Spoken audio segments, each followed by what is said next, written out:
Underdog Daily with the Badge Bros, Jon, and last night's champ, Nez. Although I could have just introduced him as Nez because when I say the words last night's champ, you guys already knew. You guys already knew that it would be Nez. Absolutely, man. Doing work in those NBA streets, my friend Nez Takes. Congratulations, bro. Oh, thank you. I appreciate that. Co-champ. But yeah, that was much needed. That was much needed. Hadn't had too many dubs after the little guy got here. So that was fun. Got the mojo back a little bit. Immediately fired off like 20 PGA contests. I don't even know where they're playing. Yeah, that was nice. I did notice you get your mojo back because I was going to throw out a tweet this morning when I was in a draft with you for the Daytime Diamond stuff. I missed the first Daytime Diamond, and I was in the web gym, and we were in a draft together, and you built a 2-1-1-1 with the last pick being Michael A. Taylor one-off. And I was like, this motherfucker, this is a full-fledged heat check right now. This is a half-court heave if I ever seen it. I knew you would get a kick out of that. I was just lying there having morning coffee, doing like 2 at a time in the web jam. And I was like, this guy, man, I love it. Had to. I had to, man. You got to get unique on the small slates. Who else is drafting Michael A. Taylor today? Well, I thought about it after I saw it. I'm not gonna lie, but yeah, I only got like 10 or 15. Actually, I might have got a couple more than that in the web gem there in particular. I only got one in the first one, and then I was like, and then it closed, and I was like, you know what? I'm gonna replicate that exact same one I did in the next draft, so then I could silver bullet both contests and flex it, right? And then someone ripped the guy that I wanted in that first draft, and I was like, well, guess I'm doing another. And then it just spiraled like that where I ended up doing, I don't know, 10 or 15 here. What were you on this morning? I was on like everything, to be honest. Like it was such a small slate that what I was really trying to do was force myself to like, do more of those like weird builds that you saw me do, where like I have, 2 or 3 one-offs on every team, just because that's the way these small slates, tend to go. I have noticed them going. So I really just try to get like weird with it and not just like queue up teammates of players that I took in the first and second round. Sure. So I did that, and I did some like one-off White Sox stuff, just because I didn't think a lot of people were going to get there. Understandably, Bubic is a good pitcher. White Sox are trash.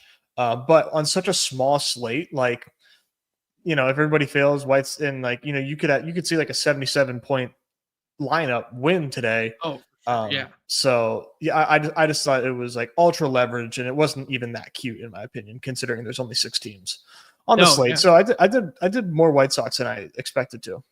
Yep. Fair enough. Sounds good to me. I just saw nobody was taking Baltimore, and then I saw the lineup come out, and nobody was doing Baltimore. So my 1-1 lineups turned into 1-23 actually, and I just did all the Baltimore in all of the world. I did some 5-man Baltimores, did some 4-man Baltimores, did a whole bunch of 3-mans, played the shit out of Gunnar Henderson. That was my thing, and I played 0% Bailey Ober because I think he sucks at throwing baseballs. Ober was cheeky last night because he had a 0 projection because Joe Ryan got scratched. So that was kind of interesting. But like it's a 4-person slate, and by the time I figured it out, he was already going in the second round. It didn't even matter. Carpark was in there, like taking him in the second round, like already. I was like, oh, okay, so there is actually no edge at all. Got it. Not when Carpark's in your rooms, bro. 0 edge. Let's talk about last night. Let's talk about a little bit of we can talk about the games, but we'll do game by game results winners from last night. But yeah, man, we talked about it, man. We talked about it. We led the show with it yesterday. I said to you, why can all these good basketball teams that I watched all effing year long not close out these games? And it happened again, man. They're up 20, and I don't know, man. Celtics, I don't even want to say they kept settling for threes because they were wide open. And everyone keeps citing this Mitch Rob plus minus. Actually, I got a really big kick out of Mitch Rob came back onto the floor with like a minute and a bit left there, Nez. And the commentator was like, Mitchell Robinson, a plus 20. And before he could get it out of his mouth, Tatum went coast to coast and crammed one on. And I was like, oh, yeah, that's the epitome of what that stat means right now. But when Mitch Rob's been on the floor, plus 20, whatever, nobody going to the rack, causation, correlation, whatever you want to call it, but it's leading to wide open threes, and they're not knocking them down. So they missed every shot in the world for the last 6.5 minutes, basically, until that Tatum dunk. I don't know. Is that just run bad for the Celtics? Do they have to adjust? Because you're getting open threes, and that's what you're designing your offense to do. You're just not hitting them. So, what are your thoughts, just macro, from what you saw, Celtics last night? I just don't think that, like, wide open threes, I don't think that they're quite as, like, wide open as, is being like, we have the tracking data, and the tracking data is telling people that they're open threes. So I'm not saying you're doing that, but like, that's what I'm seeing a lot is like, oh, like, they're missing threes. Like that's actually bad for the Knicks, like just wait, like, no, like I think what we're seeing is just playoff basketball and nerves and length of the Celtics, like disrupting shots more than maybe we are giving credit for. Like, I don't necessarily think that this is like bad luck. It's the playoffs. Everybody, the intensity is higher, nerves are higher. Like, it is what it is. At a certain point, you need to adjust your game plan, and they haven't done it yet. They're also not getting anything from Kristaps right now. Weird situation last night. We talked about it on the show there, that like, how he did that weird ass thing in the middle of the season with the illness stuff. I did not foresee him being active and then not starting and then not playing, and Luke Cornett working over him in the rotation. Like that was very strange. Yeah, I mean, like, are they gonna? We'll find out when the season's over, like what he had. Maybe it's like mono or something. I don't know, but like they'll hype it up once the season's over. Like, Celtics fans can use it as an excuse and like, oh, he wasn't feeling good. Like, you won the title last year without him. What changed? But yeah. How about those Knicks, man? I hope they close it out. If they don't close it out, it's going to be hell. It's going to be hell on earth if the Knicks don't close this out. But, every team up 2-0 looks great. Yeah, I agree with you there. Yeah, both the teams in the East up 2-0 there. The Western Conference game kind of fell flat on its face last night. I think some of the Nuggets, just the length of the series that they played previously, how many games they've played in short time span, I think the rest finally caught up with them a little bit there. Yeah, good kind of segue into talking about your dub last night. Is you were fading my darling Wiggins there, man. He was the only guy that could potentially. Oh, this is what's going on here. I don't have Wednesday's results. Let's see. There we go. I know where you're going. There we go. Yeah, the only guy who could potentially chase you down was the Aaron Wiggins drafter, but you look to have a firm stranglehold on this one after Chet and Hartenstein did their thing in the second game there. 3 Boston pieces, and then Cat outscoring Brunson, which was something that the hashtag models were not on and something that we were not really in all that favor of leading into the slate, but was the combo you needed here. Yeah, thoughts on it, dude? I mean, obviously, very, very happy with it. I think the biggest, I was a benefactor of a Chet fall and a Derek White fall, but I have a couple of Chet teams where he's at 11 and even 12. I think I got him at 11 here. So like, I'm not like, I don't feel guilt over that. But getting him and Derek White to fall like that was nice. And then Hartenstein, I did end up kind of after we talked on the show, I did end up making some adjustments to him. I didn't have like a ton of Hartenstein, but you know, I was worried about him, and here he is. But John, my big call was that Horford was going to be on the winning lineup. People forget. That's true. That's true. You did say that. That Horford 19 Al Horford points. There you go. That's that's all you needed in the last round there. Pritchard didn't factor in. We didn't have the crazy Caruso game. Kind of more of a quote unquote normal style short game slate dynamic here, where you didn't need the back end crazy faller or anything like that. You just needed the best score from the 6th round, and it wasn't a slate breaker. So yeah, obviously the Horford stuff with the starting and Zinger then not playing, and then Cornette working over Zinger, benefited him a little bit there. But yeah, I mean, still a score that left a lot to be desired from Al Horford. Yeah, I mean, there's 2 guys behind me that had Russell Westbrook in the 6th round. Like, man, I had 2 6th round Westbrook shares. That would have that would have stung. So thankfully Towns was who you had to have. That was the difference maker there. Oh yeah, so this team was J-Dub, Westbrook. Shout out to what's that? Mogul 85 here. Also with 2 up there, tied with you there. We're focusing on you because this is our show and you're important, and I don't know this guy, but if you are here. Mogul, who are you? I'm the mogul on this show. If you're here, say what up, my friend. And then a bunch of people I didn't really know in here, but shout out to the Kiwi Cat T-Box up here as well. John's always hanging out as well, so love to see it, man. Nice night for you, and well done. Thanks, man. I appreciate that. That was good. That was good for the mojo. Absolutely. Let's move on to the MLB. Your boy took an absolute bath, went 0 for 30 on this one. I did play some Colorado, but with all the wrong combinations. Colorado was something that I did kind of like, but a little bit more than the field based on the price tag. But my Angels did not get home for us, Nez. I played too much Hunter Green because I was playing all those gross contrarian stacks.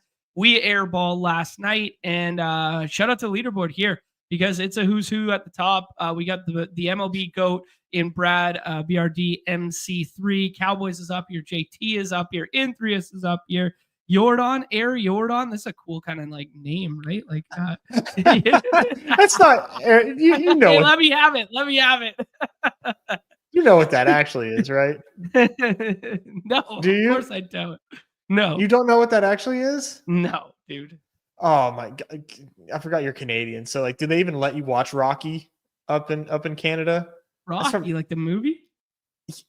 Like the movie. Yeah, like the American hero. Rocky, the movie. That's from Rocky. Okay. All right. Yo, Adrian. That's Adrian. That's Sylvester Stallone. All right.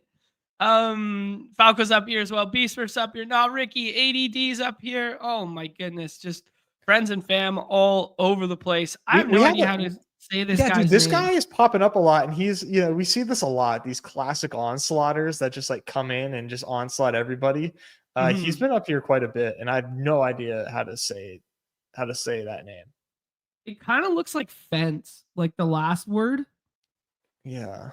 With like the 3s, and then this kind of looks like I. But then I don't know what this middle part is.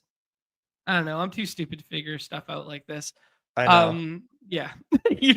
Thank you. That's exactly what I meant. Classic. Yeah, man. Brad had Dylan Cease in there. Dylan Cease returning to form a little bit last night. I played a shit ton of Yankees. That was one way I went wrong last night. But 3 contrarian Colorado stack there. Good to see Ryan McMahon and Michael Tolia come into life for my best ball bags. Byron Buxton, the year I finally soft quit him, he is turning into a beast and leading off and has 9 home runs already. Already had something in the first game here too, because I saw he had fantasy points. So he is cooking as well. And then Jordan Beck was just a tack on outfielder to the stack kind of thing. So beautifully well constructed lineup here. Yeah, good stuff from our guy Brad. I had 2 Ryan McMahon shares. One none with who you needed to have him with, but yeah, McMahon is still hitting the ball hard. So he's still a pretty good pick in cores. But I didn't have any Tolia because I had just read an article in the Athletic from Eno that was talking about how Tolia's hard hit rates are atrocious right now. So I was like, oh, well, there's no way I'm drafting Tolia today. Not after reading that. Yeah. Eno told me in the Athletic that he can't hit for shit. There's no way, but that's the name of the game, isn't it? It's been cold out, Nez. It's cold in Colorado. He's gonna start hitting it hard soon, please. Yeah. Say please, John. Oh man. All right, that was baseball, and then the puck guys. I got 4 of those in. Did one on the show yesterday. Took Mikko Rantanen with the hat trick there on stream yesterday, and then told everyone to take Scheifele with the Q tag as well. So those were the guys you needed there. And Dom asks in the chat, aka Jack up here, is the guy who takes it down last night with a scroll the F down to Max Pacioretty, former Habs captain. You needed a little bit of a Toronto stack there, but then you needed Ottinger from the other game and Mikko Rantanen from the other game there. So a 3-man Toronto and then 2 one-offs and Ottinger as the goal you needed. So beautiful lineup there. Is this Mikko Rantanen run like some of the greatest hockey played in the Stanley Cup playoffs, like since God knows when? What is happening? Absolute cinema.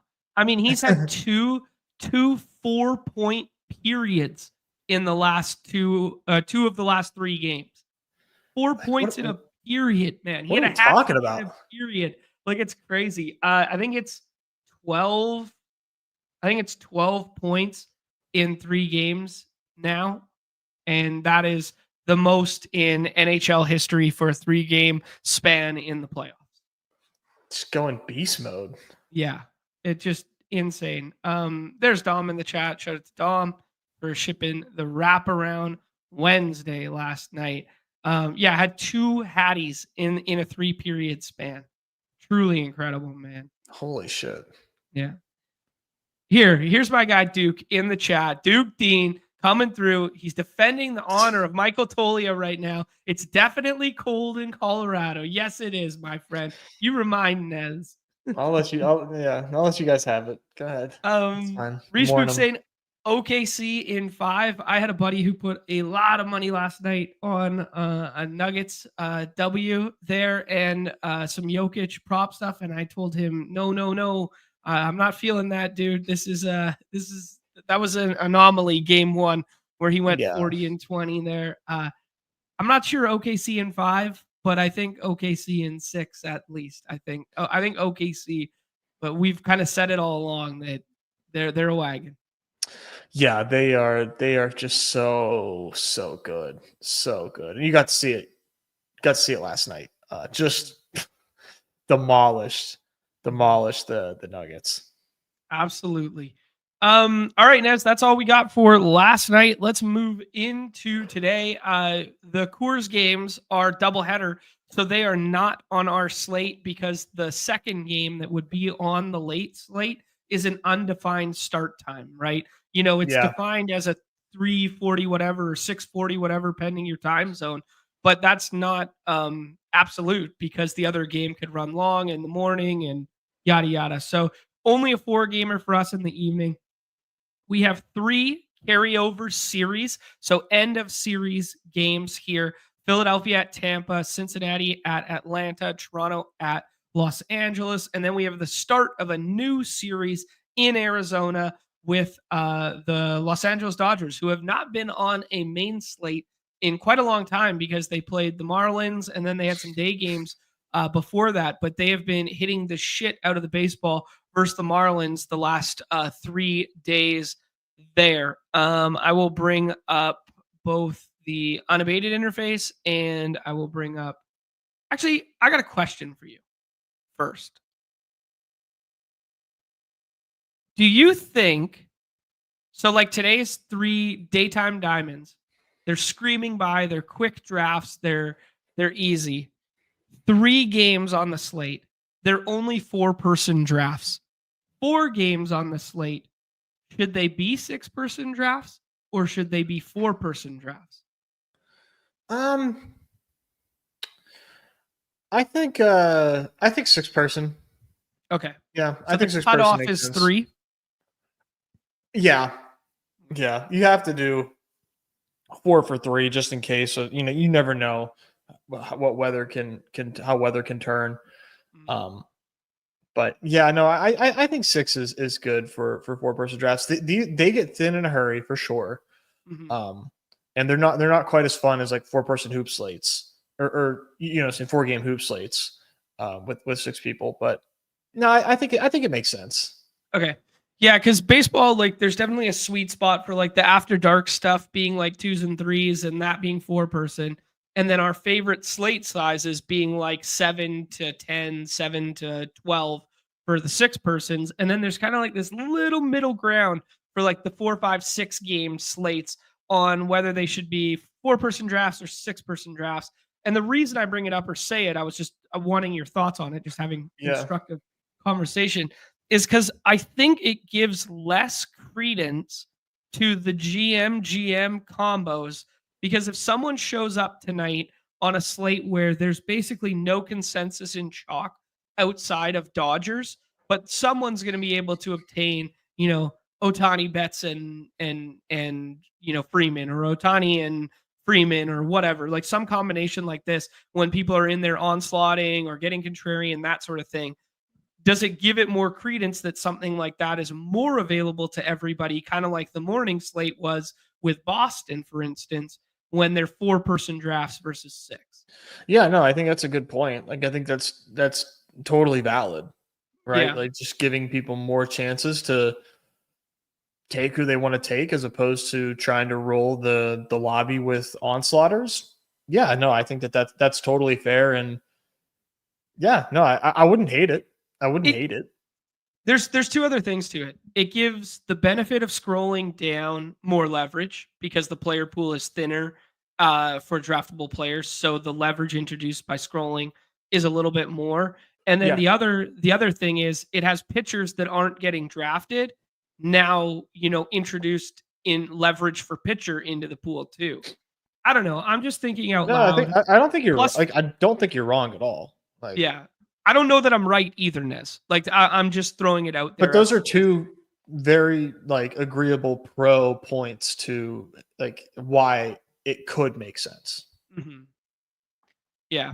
Anyways, just thinking out loud here as we Mhm. tend to do on the show.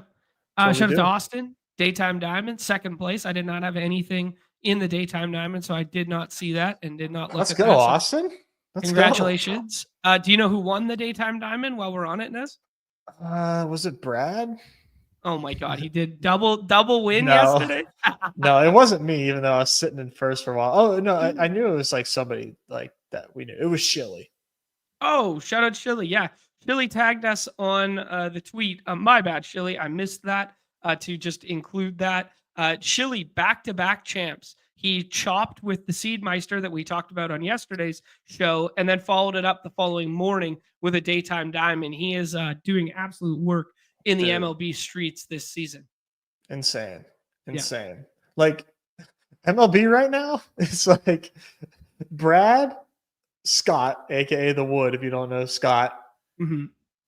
Shilly, and Car Park. Like Yeah. those are like the And four horsemen. Seedmeister. Seedmeister had 2 wins last week.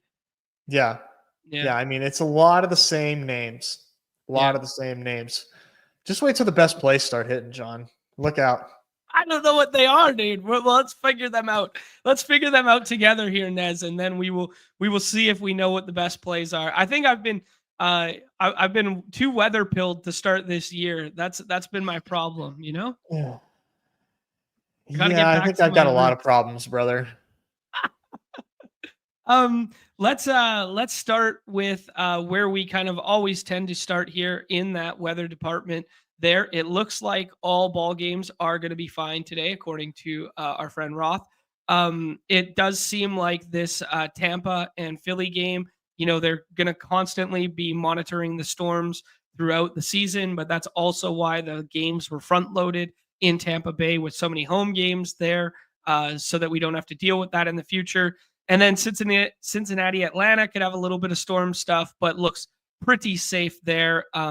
the other 2 games, one of which is indoors with that one. And then LA is just that beautiful 75 degrees. I will note that the weather on this slate is warm everywhere, Nez. 85, 81, 75, and then the dome game. So weather's so fake, man. That's let's move on from that. That's what we say, man. That's what we say. It's not real. Yeah. um yeah, I'll bring up the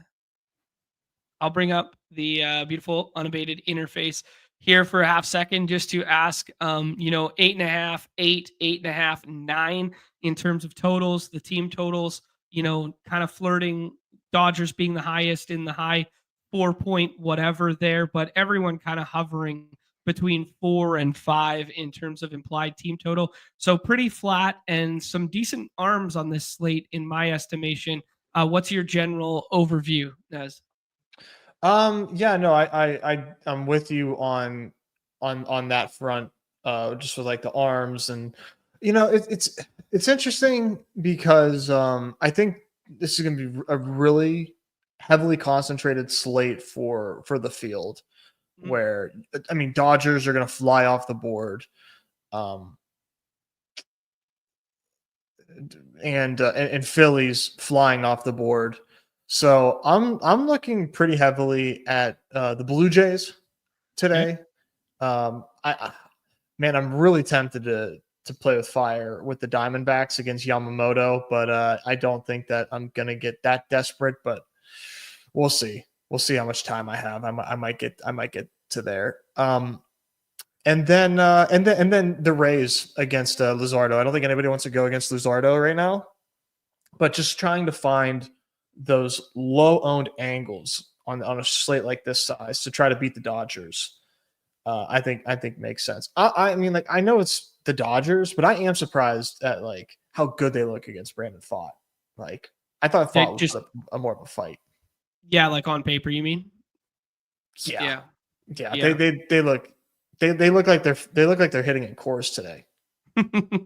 Well, yeah, I mean, Chase Field evergreen reminder for every. I mean, the thing about Pfaadt is it's kind of like Hunter Green yesterday, but like the poor man's version of like throw hard, hit hard, and a lower strikeout rate. So if he misses bats, he can look amazing. If he doesn't miss bats, he gets hit kind of hard, kind of deal. Yeah, as we kind of like segue into pitching there for the slate, because it is a big driver, especially on these short slates where you do not want to stack against yourself. Yamamoto's been incredible this year. One of the best ground ball pitchers in baseball, one of the best pitchers against right-handed hitters in all of baseball, in terms of suppressing hard contact. So seeing a lot to like from Yamamoto. The instant leverage that you can go to is if Arizona, we've talked about the splits with Arizona, how Arizona, traditionally speaking, was so much better against lefties last year because they have so many lefty killers in the lineup. This year, they've been better against right-handed pitching. So maybe you could get away to going some of these lefties that are of the contrarian variety. I mean, Carroll's not overly contrarian because he goes almost every single draft right now based on his ADP. But like, if you go like Pavin Smith and like Alec Thomas or something like that, that the only way, the logical way to attack him would be like via the left-handed sticks. Mm-hmm.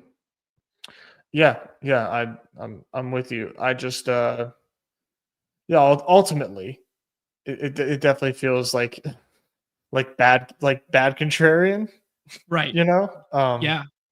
But if everybody thinks that, maybe it's worth a sprinkle. Help minus 50% salvage your night if it goes off. Yeah. Speaking of the Diamondbacks, though, I was looking at sweating dingers today. Did you know that Geraldo Perdomo is like one of the best picks in best ball right now? No, but I know he was having a really good start to the year kind of thing, but I didn't realize it was that good. He's 12th overall in fantasy points. Wow. That's wild, dude. It is so wild. It is so wild. I mean, he's got to be like the luckiest hitter in baseball, dude. And by that I mean, do you know how many ribbies he has? Just like guess. Obviously, it's a lot, but just Just guess. 23. How many? 30. 30. Holy shit. Geraldo I Perdomo mean, has 30 RBIs. that's wild. Yeah, so there's twofold to this. I was about to say exactly what Cody just said in the chat. I think it was because of Marte being hurt, and then he's a switch hitter, and then he moves to the top of the lineup, eerily similar to Michael Harris last year when Acuna gets hurt, and then they move him to the top of the order and like that sort of thing. And then he's a benefactor of like Corbin Carroll being so effing good to start the year at the top of that lineup as well. And now that Ketel Marte is back, he's only a wraparound stack guy because he'll be at the bottom of the order. Yeah. Yeah. I mean, just putting some context to it, that takes nothing away from the fact that he's been fucking incredible. Yeah, I know he has been. And I mean, 5 home runs, which is like wild because his projection is 8 on the season from everybody. Yeah. BABIP isn't even that crazy. But obviously getting lucky. He's like a career 100 WRC plus hitter. He's at 137. But when you're hot, man. Jeez, are you ever? Holy. Nez, let's talk about pitching, and then let's do something that we used to do a lot, but we haven't done in a while because we've been doing baseball and stuff. Is just do a little like rapid fire game by game with the hitters, because there's only 4 on the slate here, and we could talk about some projected lineups and that sort of thing because stuff isn't out yet. So let's do pitching here. We got Schwellenbach going as the second one there. Reds came to life after having 2 bad outings versus Sale, and why am I blanking? Shit. Whatever. 2 bad outings against Sale and somebody else. And then they get Grant Holmes last night, and TJ Friedel knocks 2 home runs.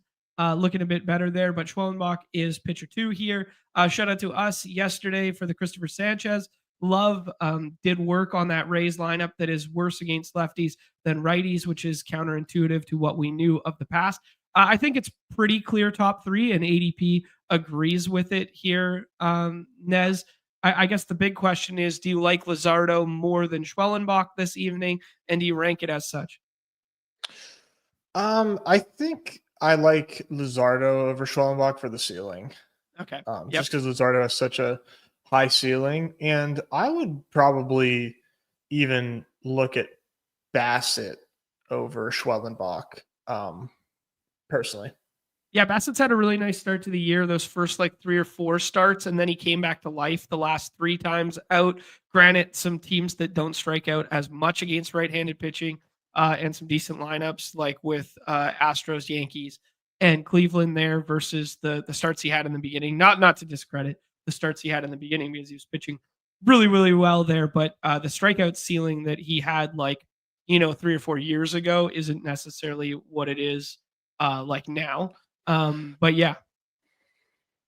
I mean, it's just a lot of like good pitching, and it kind of that's why it like kind of lends itself to obvious targets, or at least somewhat obvious targets. I don't think the Blue Jays are chalk enough. We'll get there, but like, okay, yeah, cool. Of that next grouping, then Ryan Papio, who was a Eno darling in the offseason there, gets tough matchup with 80 degrees and a little bit of wind in Steinbrenner there. And then Nick Lodolo, who we know has a high K ceiling, going against a team that, some of their power is left-handed, Matt Olson and those types. But traditionally speaking, there are some good power righties on the other side in Atlanta there. Kind of this next little tier. What do you think? I think Lodolo for ceiling makes sense. But I don't like it's scary, but I do think with the high K upside can make some sense. Pepio in that park scares me for sure. Especially with all the lefties. All the lefties in the Phillies lineup. Like I anticipate Bryson Stott leads off again. Harper hits 3rd and Schwarber hits 4th. And now all of a sudden, he's got 3 power hitting lefties in 80 degrees in a minor league park going against him at the front end there. Whereas Lodolo, at least I know he has high end swing and miss stuff when it's going right. Yep. And the fact that Ryan Pepe is SP5 I would put him around 15. I mean, maybe 14% drafted, Yep. or owned in the field. It makes me want to take shots on Fott, double bubble, low owned, and you're getting like direct leverage off of like the Dodgers chalk as well. So I'm actually going to try to make Fott work. Fucking right, buddy. That is exactly where my eyes went on this slate as well. We know he's extremely volatile at times there. As you can see, he got blown up by the Phillies last time out. But even when he gets blown out, 6Ks, 6Ks, 5Ks, 6Ks, like decently consistent. The strikeout rate isn't what it was when he initially got called up or what it was in the minor leagues. Like when we thought he was a top prospect, we thought he was like a 10-5 per 9 guy. We thought he was like one of these elite strikeout guys. He's probably closer to like a 9-3 or something, a strikeout per inning type, opposed to the elite strikeout rates he had in the minor leagues. But I'm in lockstep with you there for a little bit of double bubble leverage there. If I am playing Dodgers today, I'm going to try and play contrarian Dodgers, like play the Andy Pages and James Outman of the world, kind of like mini stacks, opposed to aping in and fighting everybody for the premium Dodgers. Or I'm going to take Fott and go double bubble against the upper echelon Dodgers that get drafted every single time. Yeah, I like that. I like that plan. Cool. Man, I don't know what I'm going to do with Dodgers today. I don't know. It's classic baseball, man. It's short slate baseball. You're going to play a little bit of Dodgers when they fall to you, and then you're going to pass on them when you just have to take Freddie Freeman as a one-off. Like, you know what I mean? Like, you're just going to be like, that ain't it for me. Let's talk about Jose Soriano, because you were on the side of you want to get to some Toronto bats. Today, Soriano is really good at engineering ground balls. That's like his calling card, his bread and butter. A little bit of strikeout upside. Another one of these preseason guys, and a guy that we kind of liked as a scroll DF down in the 18th round. Hasn't aged terribly, but the leash has been a little bit shorter than we would like to have seen this season. And the K's have not really been all the way up where we were kind of hoping for the breakout. So just thoughts on Soriano and why you like Toronto more so than him today. He just felt like a ultra prime regression candidate from last season. Yep. And I like the Blue Jays because I just think the Blue Jays nobody really likes to stack Blue Jays. No one really likes to click Blue Jays because I didn't really like to do it for a while either. But I think Soriano is worth attacking here. And yeah, I'm gonna try to build some Blue Jays today. At least like 3s and 4s. I don't know that I'll go full onslaught, but I like Vlad a lot. The Blue Jays are so fucking due for that, like Tony Taters, Bo Bichette, and Vlad stack to just go like 3 home runs. Like they're so due for something like that. We haven't seen that shit all year, man. It's kind of like the Royals, except for everybody's playing the fucking Royals every single day and they never go off. And you're like, why are they not going off? Because remember this little nugget from last year, Nez. There was only one lineup in all of baseball, like about 50 some odd games into the season, where their 2, 3, and 4 hitters all had greater than 60 RBIs last year. And that was the Royals when Vinny P was going nice, when Bobby was going nice, and when Perez was going nice. And that, we're trying to recreate that magic right now this year. And it's not happening, right? We're trying to make fetch happen. It ain't happening with the Royals over and over again here. So, I know it's coming at some point, and I kind of feel the exact same way about the Blue Jays, that they're just going to run into like a 2-week stretch of the schedule where they have warm weather in Tampa and then they go to Colorado, or they have warm weather in Tampa and then they go to Cincinnati or something like this. And all of this regression just positively smacks them in the dick. That's what I'm hoping for. Yeah. Yeah. All right, cool. Let's go. Oh, here, Dom, the alpha's leaking out here that he's a big time Toronto stacker because it's his hometown. That's how he knew to get to Max Pacioretty last night. Oh. This cheeky, just a homer in disguise. Here we thought he was so sharp. Nez, we normally talk about the stacks and that sort of thing.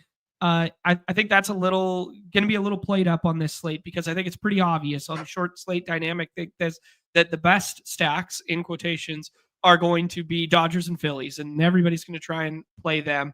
And then people are going to want some right-handed Atlanta, and then people are going to gravitate to some Toronto, as you're saying right now.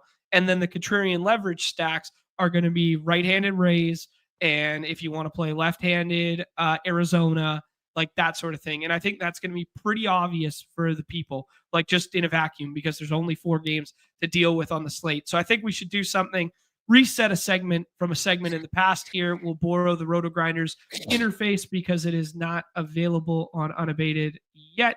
And we'll just kind of go a little game by game lineup decision making here of some bats that maybe you do or do not want in your player pool that are outside of the obvious. So for this first one with this is Phillies at Tampa, last game of the series here.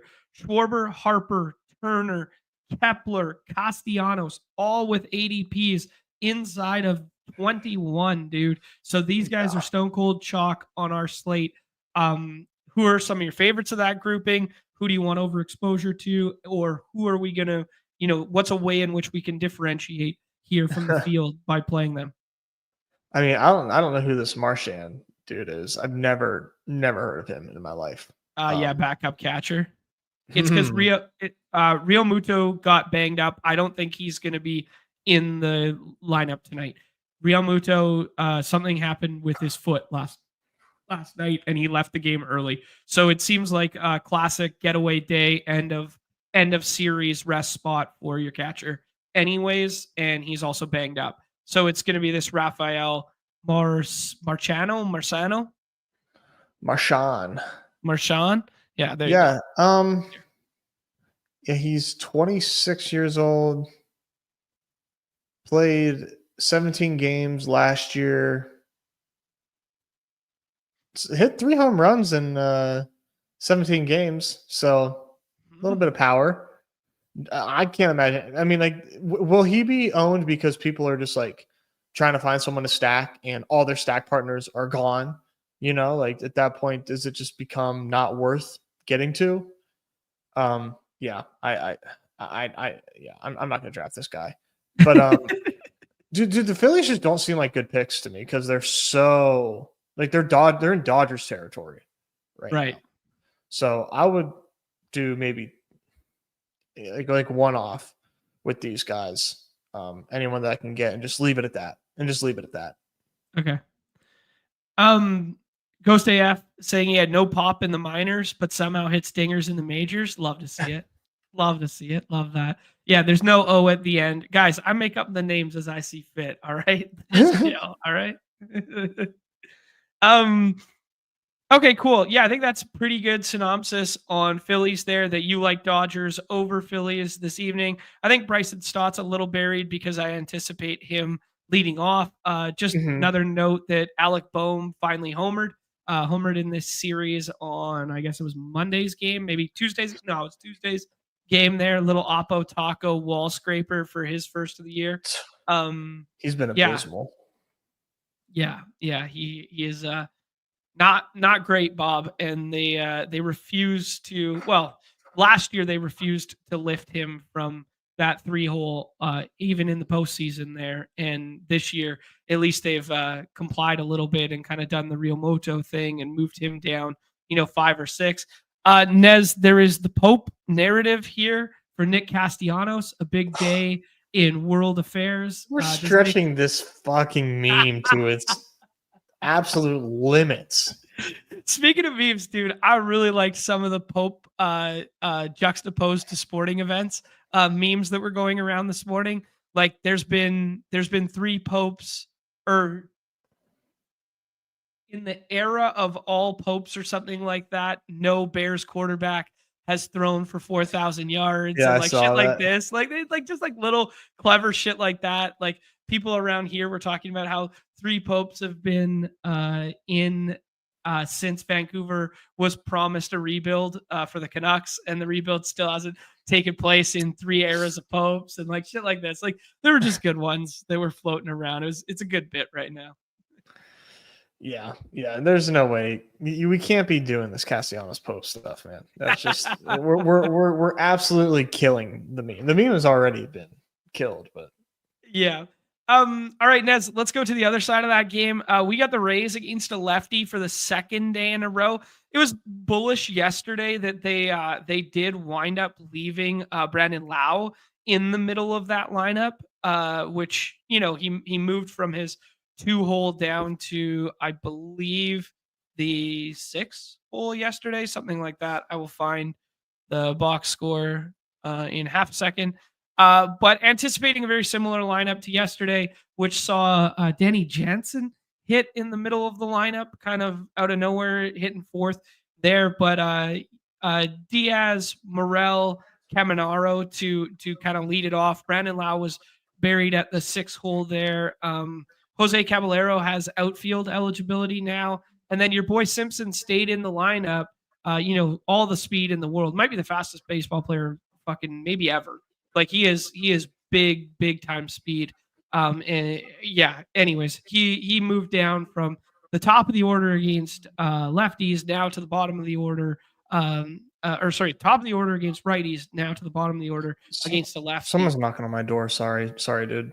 Continue, but I gotta fucking answer this fucking guy. I need a no solicitor sign. Jesus Christ. Nobody has more stream interruptions from everyday bullshit than Nez. It's classic.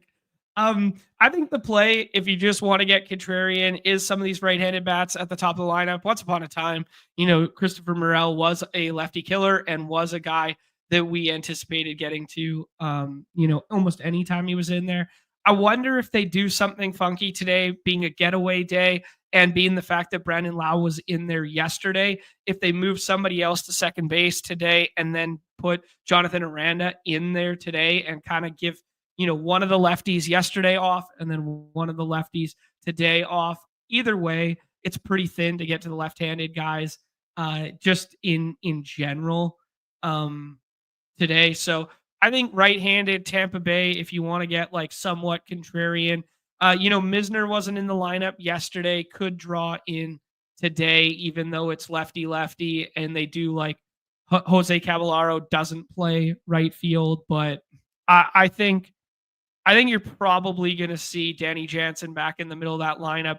And the only big change I would see is maybe Curtis Mead comes out of the lineup and Brandon Lau comes out of the lineup, and then Jose Aranda goes into the lineup.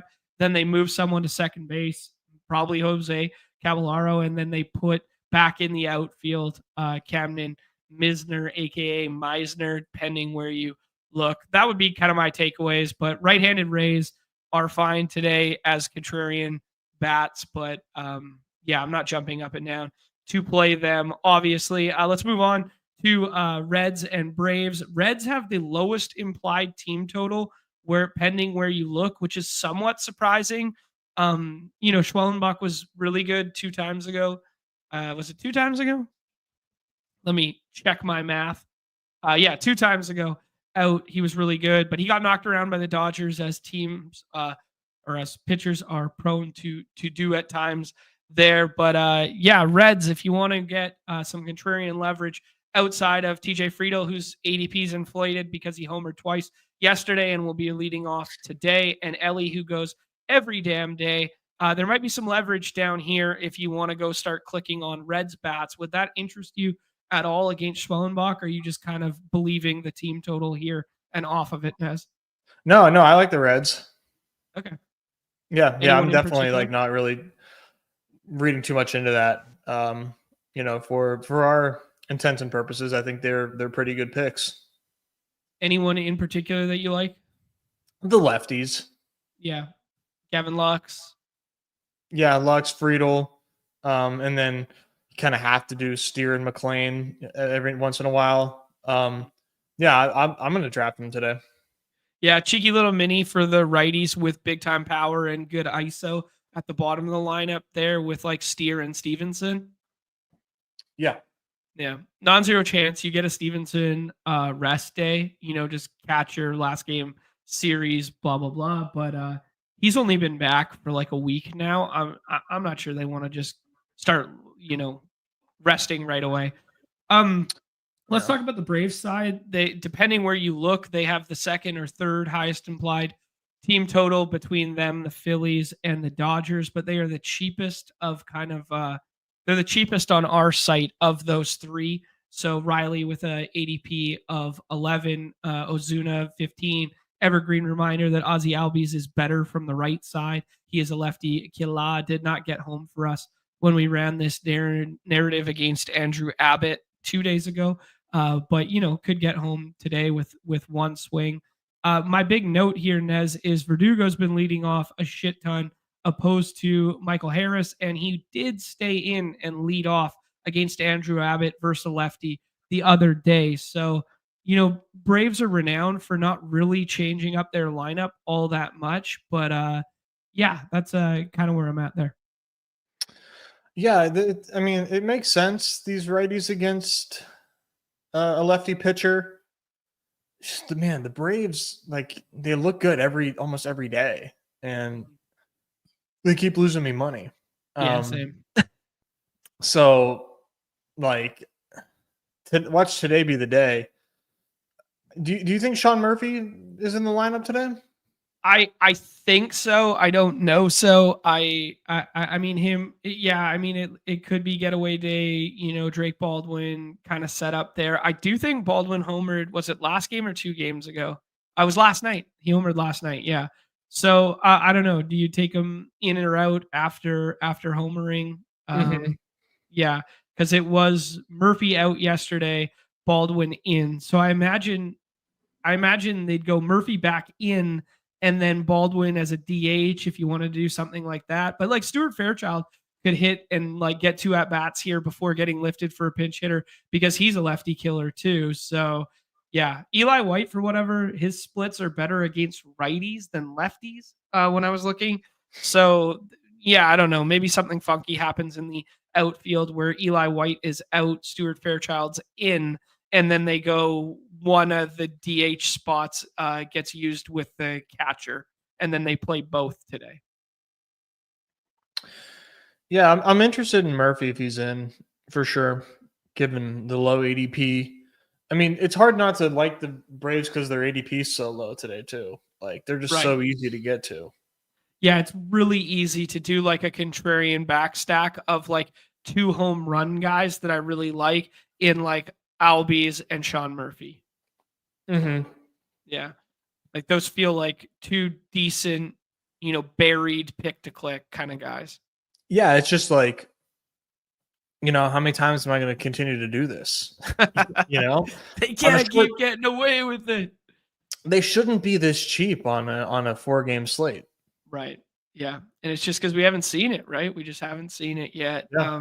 Yeah. 80 degrees doesn't look like crazy good hitting conditions by Atlanta standards, but like decent enough that, ball should carry a little bit.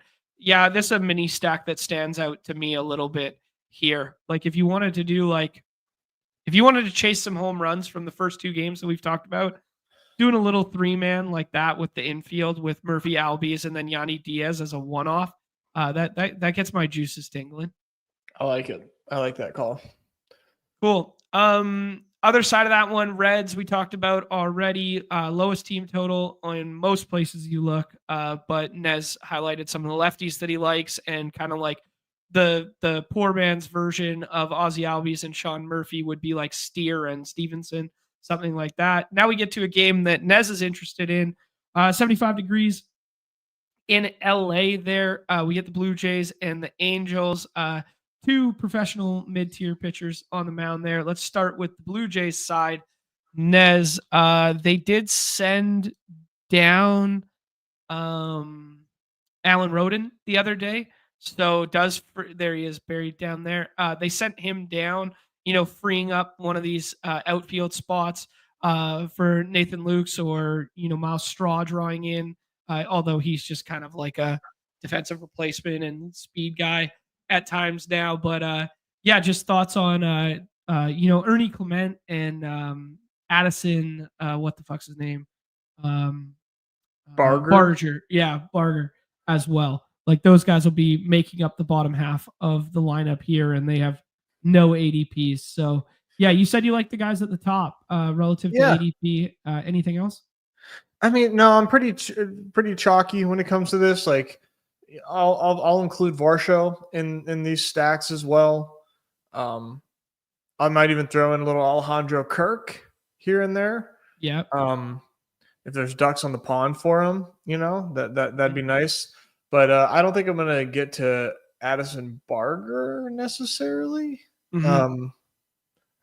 Yeah, I don't see much on him that makes me excited. And then Jimenez is a Q tag, right? Yeah. I wonder what that's about. Yeah, I don't know. I actually didn't look that one up. I should have looked that one up. I don't know what happened with him yesterday. Because Varsho was like the late scratch guy the day before and then didn't play. Yeah, he hasn't even been good. So, like, who cares? Yeah, he's got a little bit of pop, a little bit of speed, though. So, like, on a thin Yeah. outfield slate, I will say that today's slate looks deeper at outfield than yesterday's slate did. Remember we talked about how thin the outfield looked? Yeah. Jimenez left the game early last night, according to Andrew. That checks out. Do you know as to why, Andrew? That would be a good context because I missed the tail end of that ball game last night. Did not see. Yeah, neither did I. But yeah, I'm pretty chalky when it comes to the Blue Jays, but I do like the Blue Jays. Okay, cool. Let's go to the Angels here. Anything you're liking on the Angels? Jan Moncada has homered in back-to-back days or two of the last three. Back-to-back days there. Left side swing was looking okay. Yeah, anything to note here? Luis Rengifo has moved down in the order recently. Kyron Perez has come back to life. Joe Adell homered the other night when we were hyping, or I was hyping, some of the right-handed power there. Doesn't look as good on paper as yesterday did to me, and that one kind of fell flat on its face. Yeah, anything to say about the Angels? Yeah, I don't like them today.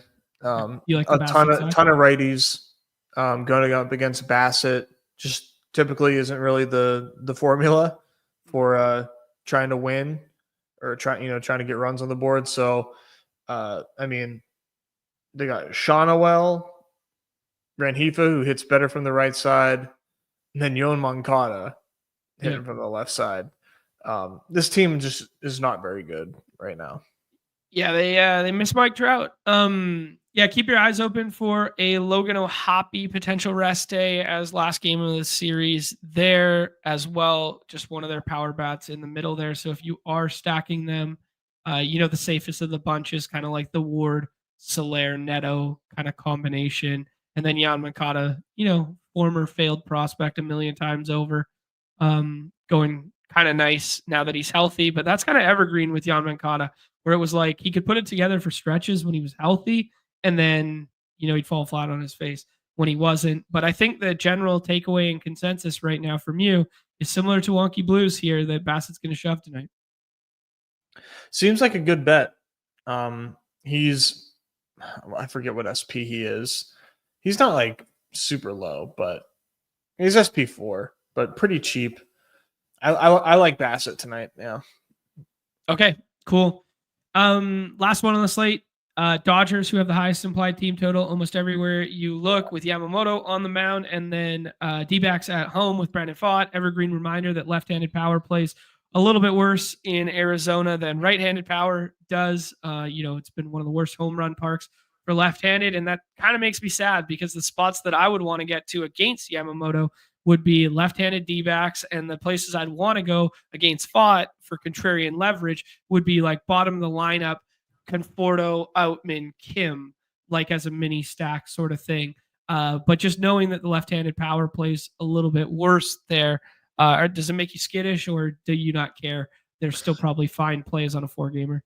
No, I mean, it adds to not wanting to take bats against Yamamoto. Sure, yeah. So, no, I mean, like, one-off Corbin Carroll, one-off Josh Naylor. That doesn't even sound good coming out of my mouth. Like, one-off Corbin Carroll, I guess. Yeah. Even that seems bad at 11 ADP. Has Naylor been like bad this year? No, Naylor's been really good. He's been fine. He's been really good. Yeah. He's rocking an OPS of 820, 131 WRC plus. Mm-hmm. Yeah, picking up right where he left off last year, except he's walking a little bit more. That's good to know because like I thought the power would go to die there, and then the swing speed is way down. He's the biggest loser in swing speed year over year, yet the results haven't showcased that yet. So that's kind of good. Yeah, definitely Nice. good. Home runs are expected to not hit 30 like they did Sure, last yeah. year. But we were kind of all in lockstep about that. It was like, yeah, if 25, gets there, it gets there kind of thing. Mm-hmm. Wonky Blue saying he weirdly has 6 bags too. Huh. Nice. Big boy's got wheels. Yeah, beefy Canadian kid wheeling the bases. All right, Nez. Anything else you want to say here? Like mixing it in some Pavin Smith, even though he is a potential pinch hit risk late in the ball game. If they do find a lefty, it would be Randall Gritchick coming in for him. Yeah, I don't know. Like Perdomo, who you cited earlier, is like from a fantasy output standpoint, the 12th best player in all of baseball thus far this year on our site. So doing a wraparound stack with him and like Carroll would be super contrarian. Like if you do like Carroll, Marte, and then everybody and their dog's going to do like Pavin Smith or Josh Naylor doing a wraparound with Perdomo in the 9-hole feels kind of sharp. Yeah, I just geez, there's a fly right in front of my fucking face. Yeah, dude, I'm like trying to like think if it's like worth trying to do cheeky D-backs, and I just my mind says no. But yeah, Yamamoto's been so fucking good this year. Yeah, and Perdomo's been better from the right side as well. Yeah, I don't think I'm gonna do it. Okay, cool. Let's move on here. This is what intrigues me about the Dodgers outside of the obvious at the top. It's fine to play Dodgers. It's fine to play Dodgers as one-off. It's anytime you can get Ohtani, Freeman, or Betts in any combination together, you should probably just take it and then go from there because it's going to be a rare combo. Be a little mindful of the Will Smith stuff, though I do anticipate Will Smith playing today for what it's worth. If I had to pick a side, I would pick him being in the lineup today because he sat yesterday. So there you go. Know. Yeah, that was my my cheeky Will Smith nugget there, and I just had to show my work to prove I'm not full of shit. And then yeah, these lefties, as I alluded to at the bottom here, these 30 ADPs, because these are good hitters that would be middle order hitters on some other teams. Like we saw it on the Giants last year. Conforto was a middle of the order guy. Outman was a middle of the order guy for this very team last year at times. I do find it funny that Conforto is below Outman just in terms of ADP. I anticipate Conforto being more likely to be in the lineup, even though I anticipate both of them being there. And I think Conforto is a better play than Outman today. So I kind of like, a little cheeky bottom of the order, as I alluded to here, as a contrarian Dodgers stack. Yeah, I'm into Will Smith now that I didn't realize that he sat yesterday. I didn't get that far. That's good to know. Anything else to say on Dodgers, Nez? No, I don't think so. It's pretty obvious. If you can get all three of them, you will take that. Sounds good. Let's rip a draft and see what it looks like. Yeah. Probably just gonna rip. Sorry, say again. Yep. We did get Braves lineup too, and Sean Murphy in, no Drake Baldwin. Okay, so Baldwin sitting the rest day after yesterday. So they went back to normal. They're not rewarding the kid for the home run yesterday? No, I can't believe that. You're usually on about that. I am usually on about those little ones like that. Interesting to note, Verdugo leading off against the lefty, as we said. But yeah, one thing that jumps out to me here is you get Ozzie Albies hitting in that 5-hole there instead of Sean Murphy. So those guys kind of flipped. I would have had it the other way in my mind, I think. Eli White is in there. Allen at shortstop today, who is just unplayable. Yeah. John, we didn't talk at all about Derek Shelton getting fired. Oh yes, we haven't talked about that, and we haven't talked about your Pickens stuff. We'll get to the Pickens stuff when we get to the football segment. But yeah, what are your thoughts on the firing here? It's not going to change anything. No. No. I mean, if you think Derek Shelton was the problem, I mean, like, what team?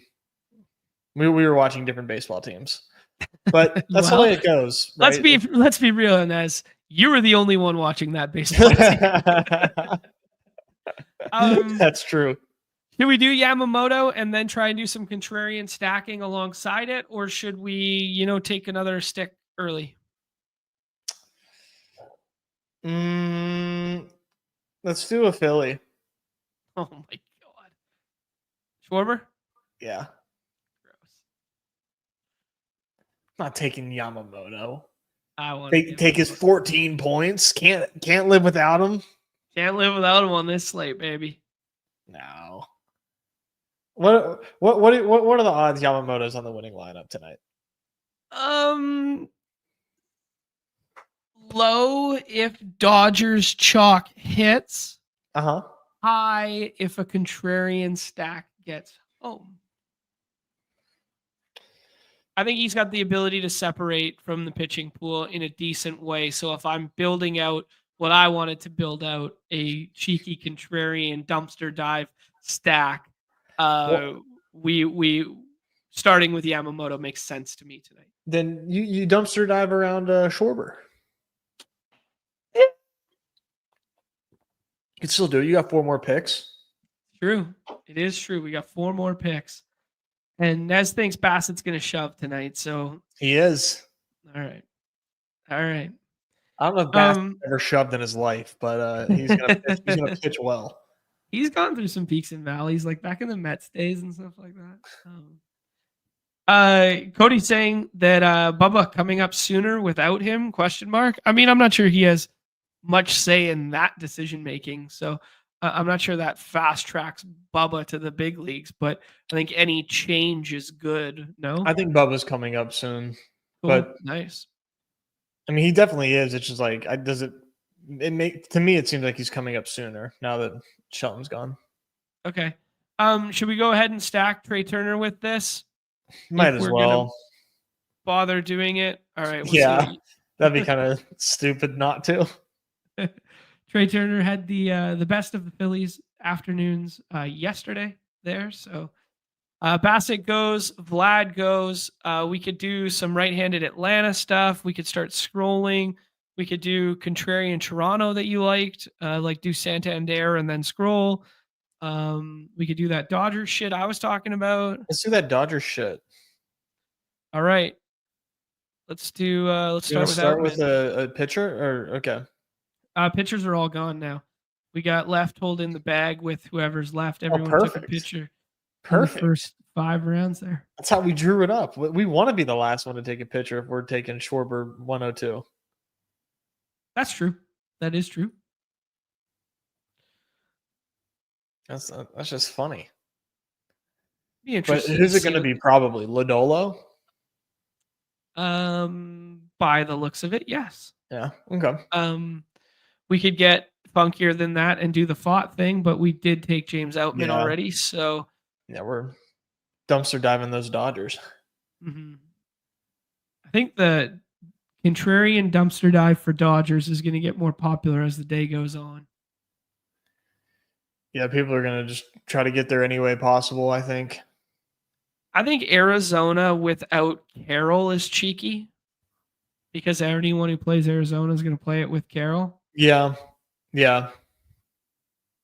Same with Atlanta without Ozuna because there's basically no outfield options unless you want to go lefty Verdugo, and Verdugo's got limiting pop and skill set, though not terrible against lefties, admittedly. Yeah, I just feel like Verdugo is like, I don't know that I want to take Verdugo against a lefty. No, he's like Steven Kwan with less contact. Yeah. It's like way less. Yeah. Frito goes, Stott goes, so taking away our stack there. I think we keep pounding the table for these contrarian Dodgers. I said Conforto and Kim. You still like that plan? Yeah.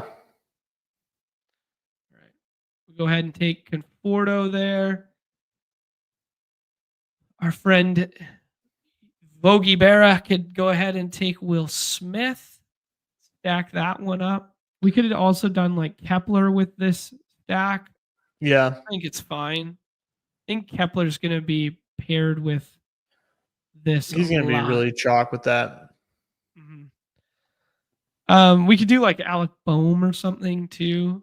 But I think we stick to our guns here and say Kim is hitting in the 8 or 9, and we have Dodgers Kim. 7 through 9 kind of thing. Yeah.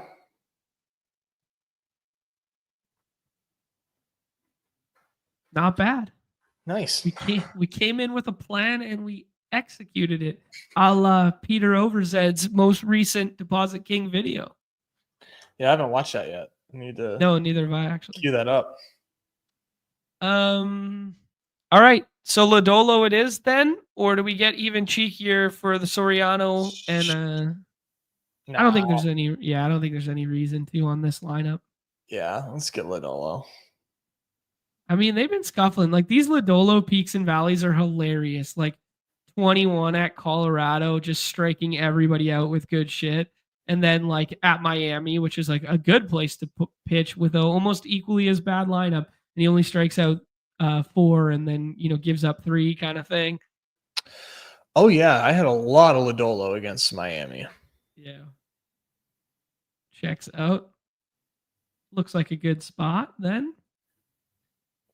AMAC chiming in late. GM, my friend. Hopefully you're doing well in those PGA streets starting right now. Little PGA. Mike's in here.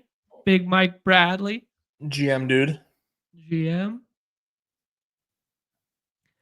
All right, Nez, I think I'm just going to push the plate on this because nobody else can draft it and nobody needs to watch the rest of that one.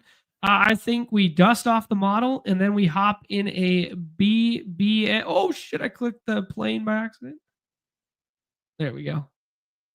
Pump fake. Yeah, I have a 15-minute warning getting hit with. So let's get this model humming. Get the model humming, bro. Oh, this is the easiest model day ever. All right, sounds good. We got Edmonton and Vegas tonight in Vegas, game 2. Vegas was up 2 Cobb, and then Edmonton came back and won 4-2.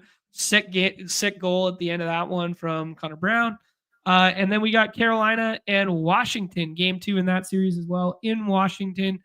Carolina took game 1 in overtime after fucking dominating in my estimation. Nez, the puck possession game I thought they played really well, and they just had nothing to show for it on the scoreboard because Logan Thompson played well. But yeah. Yeah, today's going to be easy, and, I wish we had the 101 so we could fade Edmonton right off the rip, but cheeky. Yeah, they'll make our job easy. Yeah, this dude, this dude's IKB in it, going McDust 101. Classic naysayer move.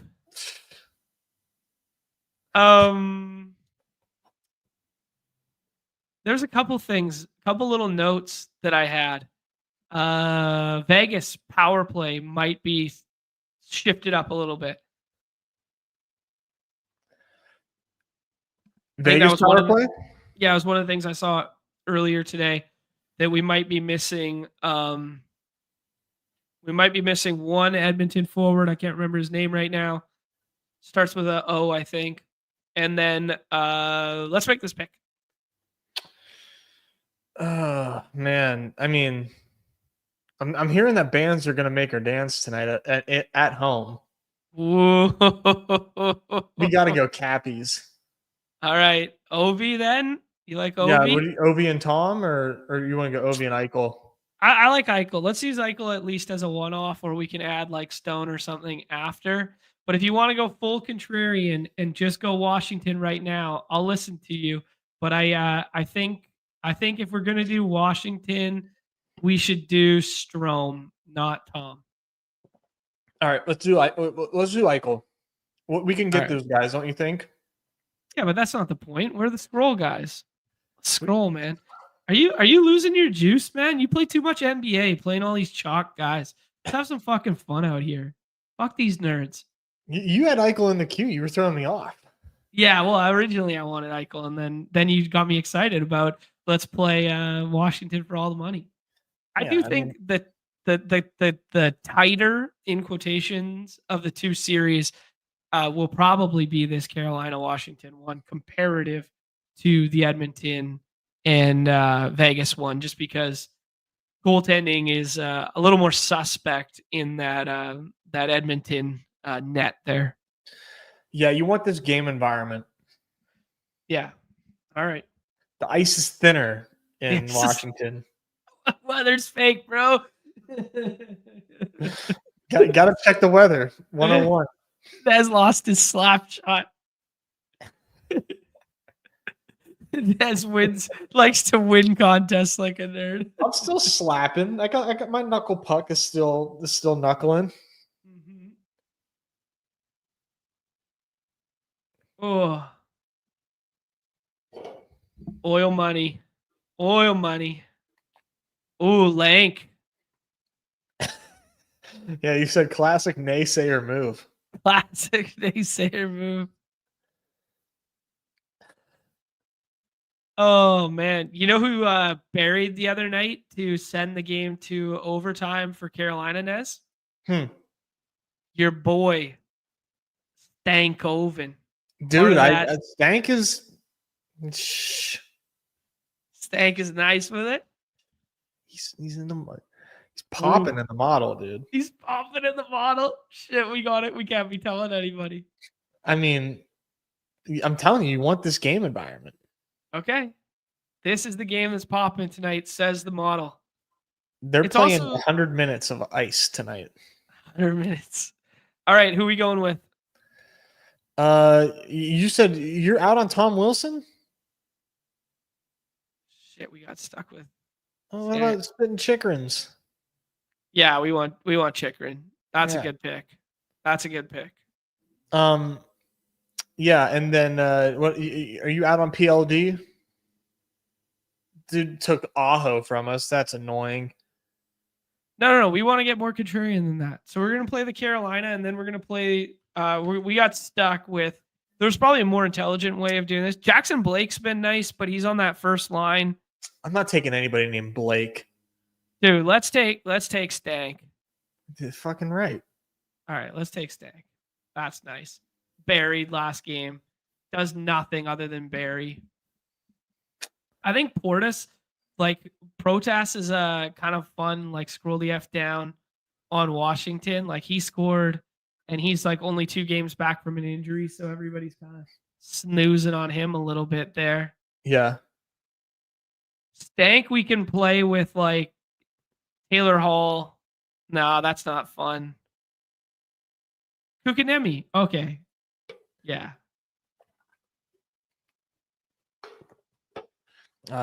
Dude, I have a busy day today, like I was telling you. Mm-hmm. Saturday, my brother-in-law's graduating. Yep. And my wife volunteered the house for the grad party. So nice. Classic. Didn't tell you until yesterday either, huh? We've got like a good sized grill for like her and I got a grill for like 15 people now. Her brother puts a list together and he wants like half and half, like white chocolate and like and red velvet cake was on there. He's like making up desserts. Like, where do you think? And I get texted the list. I'm like, so we're hosting, and I gotta get this stuff, and I gotta grill for everybody. And you're calling requests. I'm hosting, I'm grilling, and you're pulling requests right now. Dude, yeah, like he wants grilled mushrooms. Like, okay, I don't got space on the grill for that. No fucking way. I'm making a dozen. I'm making a dozen burgers. Yeah. Like, And I like that he requested well done burgers because one time I accidentally gave him a burger that was like not well done. So he didn't just, it wasn't just burgers. He said well done burgers because he's like, he doesn't think I can cook. So there's just a lot of hilarious notes on this list. And yeah, I'm trying not to be stressed about it. Oh, it's funny. Is he graduating high school or university? University. Okay. All right, Nez, how does the model want us to land this plane? Another Carolina teammate like Kutanyeni or Kutanyeni or Kukit. I have no idea how to ever say his name. Former Montreal Canadien. He's a line mate with Stank. I'm with it. Or a one-off that isn't from Vegas. Let me see. You don't like PLD, huh? He's fine. I just want to have a little more fun than like 4 Washington Onslaught. What about RNH? Nuge is so tied to the other guys having a good game on the power play that I think like using him as a one-off's a mistake. All right. Let's do Carolina. There it is. Jesperi Kukanyemi. I was never getting that. Kukanyemi. Duheim? Oh, whoa, wait, what we got here? Ooh, there's your alpha right there. Duheim? There's your alpha right there. There's your scroll the F down from last night's champ. 19 points, 13 points, 13 points. That's fun. I didn't open the box scores. No. How about Ryan Leonard with a 0 projection? Had a breakaway last game. Almost talked. Dirt nasty too. Ryan Leonard as a scroll the F down. But he didn't tuck. No, he didn't tuck. He went backhand like such a college young kid move to just like be like, yo, I'm gonna go swag backhand like this. No, just go bar Mexico like the cool kids. All right, Nez, I'm gonna hop in a BBMV1, my second of the. Oh shit! Rug 30-second clock. I'm too dumb for 20 seconds. 2 more spots. Oh, before you leave, Nez, we need when extender. Can you either, maybe we don't showcase it right now, but we can put it on 101. Fuck yeah, Numi. Way to go, buddy. Damn, great work. 2 for 2. Great work. Yeah, I got an extender for you. He's got an extender. All right. And then we can we'll tweet it out later for everybody else who misses it right now. We're playing a blowout in Warriors Wolves. Warriors Wolves blowout play. Okay. I think we're gonna like it. Okay. Who's phrasing that? Who did I phrase? Oh, because we're talking about extending, bro. I'm extending like crazy. What are you talking about? Nez, I'm on the clock here. I'm gonna go ahead and I'm gonna take Jamar Chase. How's that sound? Boring. Perfect. That's exactly what I needed to hear. Yeah. So I took a lower on Jimmy Buckets points. A lower on Draymond PRA. Okay, give me 1 second as I bring this up. Okay, here's the extender. And then this Nah pick is higher 10.5 points. Okay, so Nah's getting some blowout run. We're going to apply the extender to it. Nah gets over his 10 or higher than his 10.5 there. We apply the 50% extender. 25 USD gets us 1,000. Lower on the Jimmy buckets, lower on Draymond Green. You know I'm salivating to play lowers versus Draymond. I know you are. We all are. I'm salivating. There we go. Dropping it in the chat there for everybody. There is the official extender for this T-Wolves and Warriors series. 50%. Also got a 60% boost here. Yeah, how about that? 60% boost. Ozzy Albies, right-handed home run. Oh my God. Four. Yeah. Holy shit. Yandy Diaz, home run. Apply this. 50 max. BBM's paid for. I just paid for BBM on the spot. On the fucking spot. BBM's paid for if you want to play alongside at home. That's beautiful. I like right-handed Ozzy Albies. We're going back to the well. Yandy Diaz, a little bit of wind blowing out versus a lefty. Why not? You could do worse. We're cooking. Absolutely cooking, Nez. All right, John, do you think you got this BBM without me? Do you need me to give you a target stack or anything, or you good? I think I need a little bit of insight here. I think I need you to just tell me, maybe hit me with a target stack. I'm filibustering to get it back up on the screen here. Let's see here. Remove, stop screen, share window. There we go. I've enlisted the help of the good people at Legendary Upside for this one, Nez. So, you know what? I don't think you're necessary, pal. I don't think you're necessary, my friend. All right. Looks like I got this one covered. I'll just be signing off, I guess. No. Tell me. I mean, Garrett Wilson, Justin Fields. Just Garrett get it Wilson. while you can. Garrett Wilson, Justin Fields, and log off, he says. While you can. While it's available. All right, guys. I'll see you tomorrow. Sounds good, dog. GLGL. Good luck, everybody. Good luck. Peace out.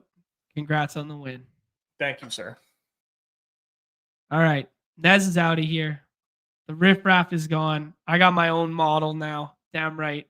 John's got his own model, baby. Here we go.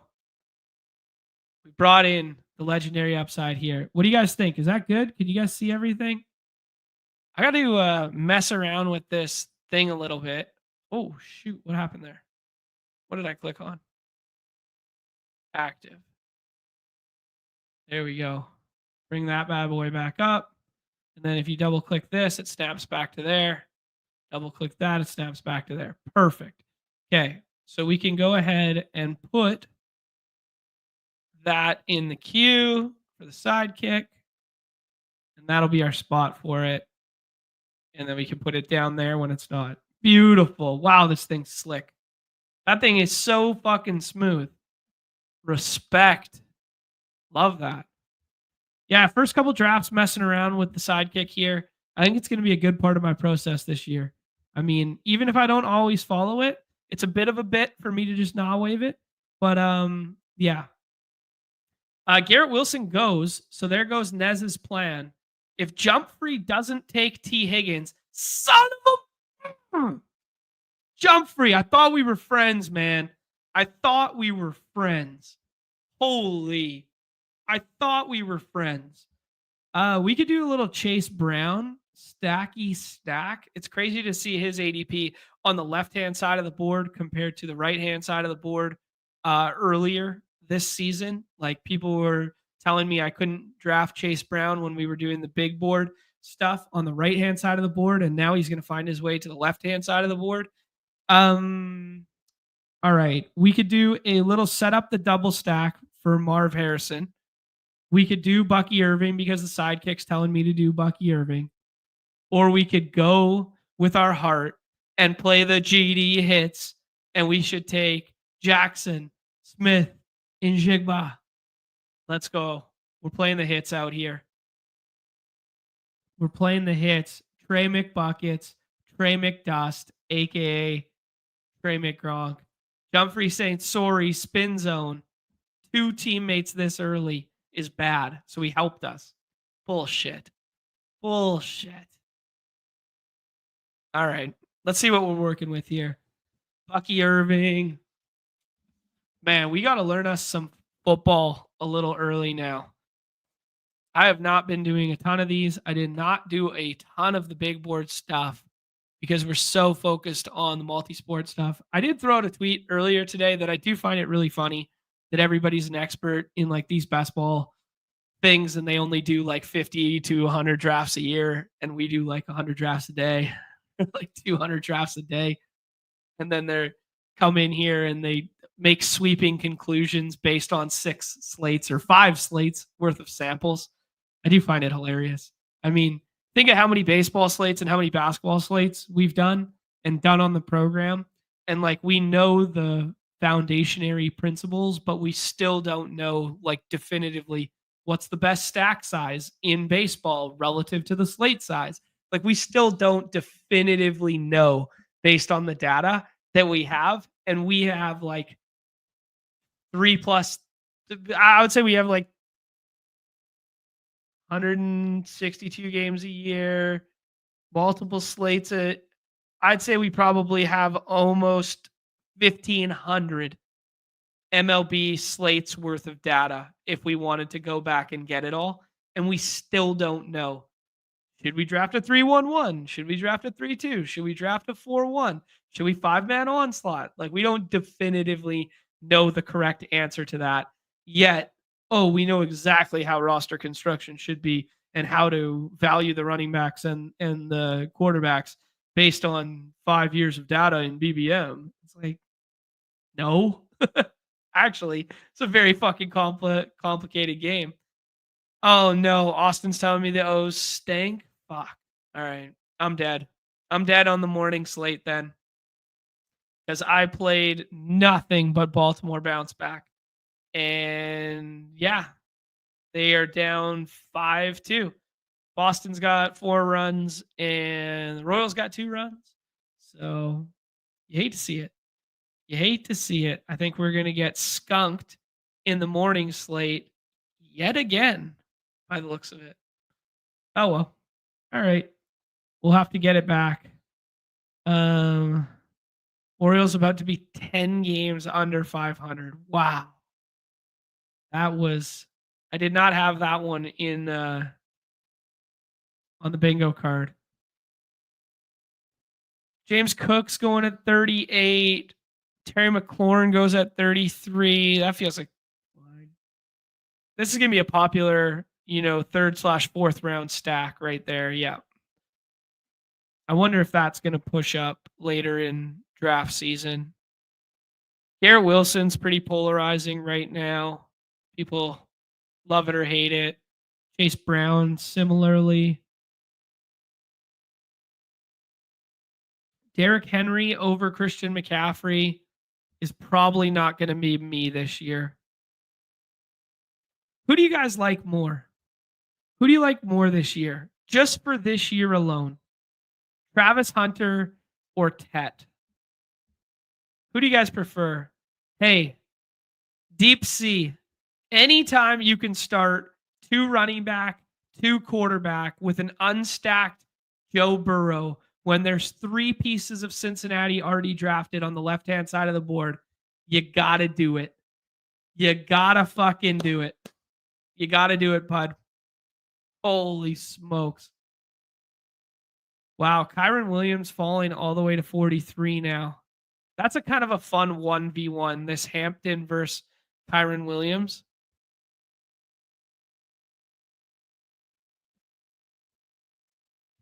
Tet at 45 seems fine. I retweeted a chart yesterday. I can't remember who posted it, but just expressing how fucking bad and how truly bad. Oh, dude, I'm still doing it. Like I'm still doing it. Like Jumfrey thinks he can get away with this shit right now, even though he sniped us earlier. He thinks he can get away with it. It's so cute that he thinks he can get away with this. We're taking naked Jalen Hurts. Spite pick. I'm not giving that to you. I'm not giving you 5th round Jalen Hurts with Devonta Smith after you take T. Higgins from my lap.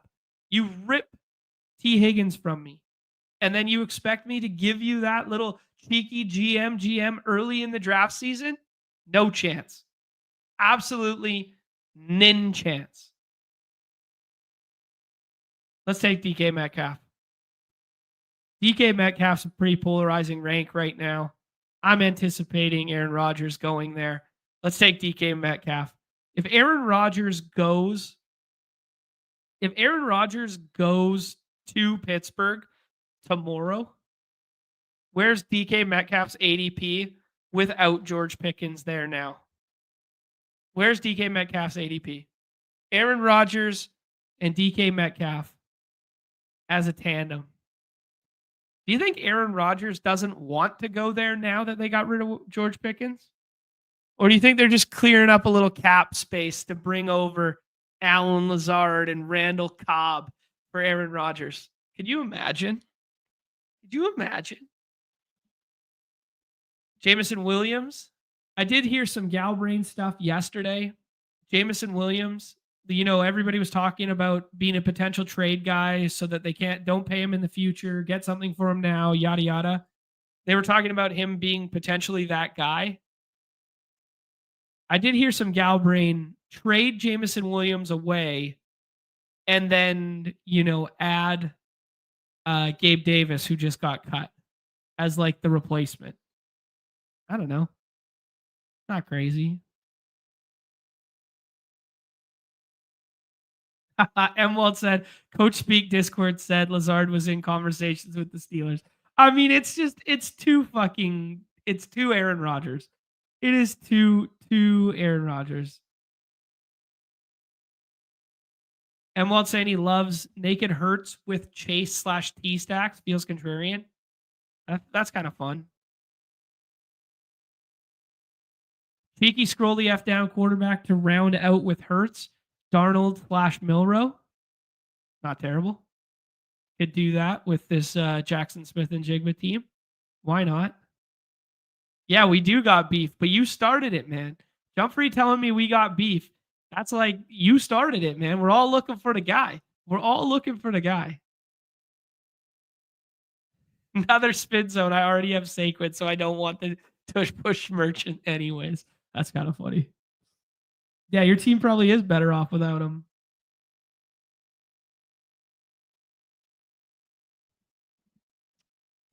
Oh man. Yeah, 2 teams in the division like that, counting the Browns, where like the quarterback position is just like unsettled. Yeah. Man, look at the RJ Harvey stuff.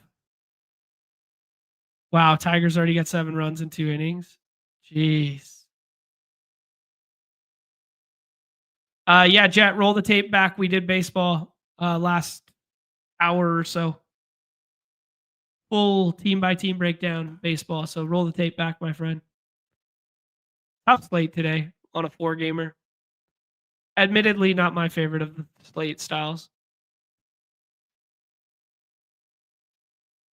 Through 5 rounds, we got a quarterback and a tight end and no running back. Only 3 wide receivers. Not great, Bob. Don't love it yet. Let's see. I am in the camp that I think these ADPs of the quarterbacks will rise, but that's kind of evergreen. George Pickens at 63. Saw a funny tweet this morning that George Pickens went from a team with no quarterback to get him to the ball to going to a team with no quarterback to get him the ball, but playing at 4:25 Eastern on Fox. I thought it was pretty good. Caleb Johnson, that feels like a good pick. I did listen to, I haven't consumed a lot of football content yet, but I'm a big fan of listening to the ETR guys, and did hear them speaking kind of bullishly about the Caleb Johnson fit with Pittsburgh. James Conner, after signing a deal. Man, the RJ Harvey steam is big time. Are we jumping the shark on that one?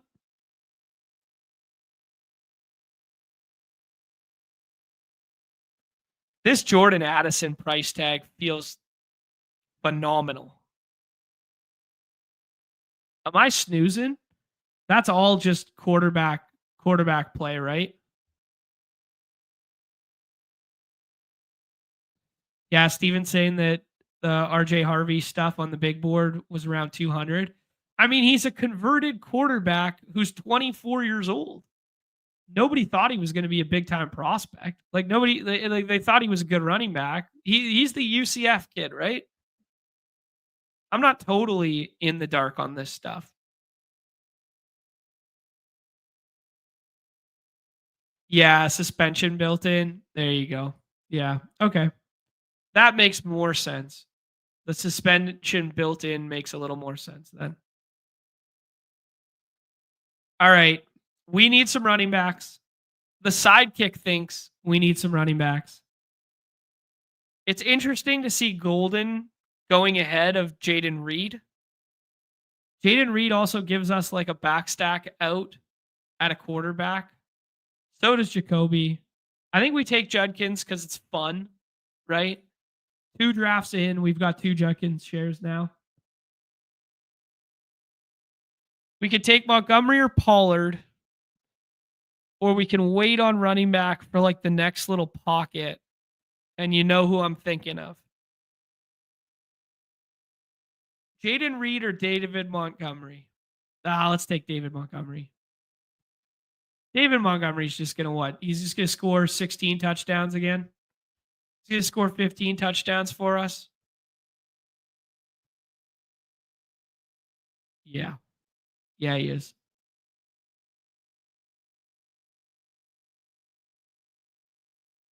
Man, I love how slick this thing is when you just double tap it. Boom, boom, boom, boom. In and out. I did see some discourse on the internet this morning about real-time assistants and HUDs and auto drafters and stuff like this. Guys, the discourse is the exact same as it was 10 years ago when I was coming up in poker. Oh, you got to ban the HUDs. You got to ban the HUDs. And 15 years later, the HUDs were built into the platform.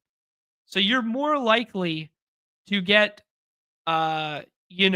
tracking software built into Underdog and is mobile excessive going forward than it is that you get the solver, the sidekick, the draft caddy banned, because they're all within terms of service and they're all auxiliary things. The big thing with Underdog is it's not completely automated. So the only automation you're allowed is the pushing of the plane, right? So as long as the picks aren't being made for you, or they're not auto sorting your queue on the screen, moving your queue around to avoid, dupes or combinations or plus EV combinations. So this is the nature of games. And we're in the 6th iteration of BBM now. And this is adapt or die. It's a skill-based game with additional tools. And it's the nature of how games get solved and how they get more difficult over time. Because there is no better time to win any game in the history of planet Earth, whether it was rock, paper, scissors, poker, or draft games. There is no better time to win than in the very beginning. And it increasingly, as it becomes more popular, gets more and more solved over time. Like, think about playing Call of Duty 10 years ago versus playing Call of Duty now.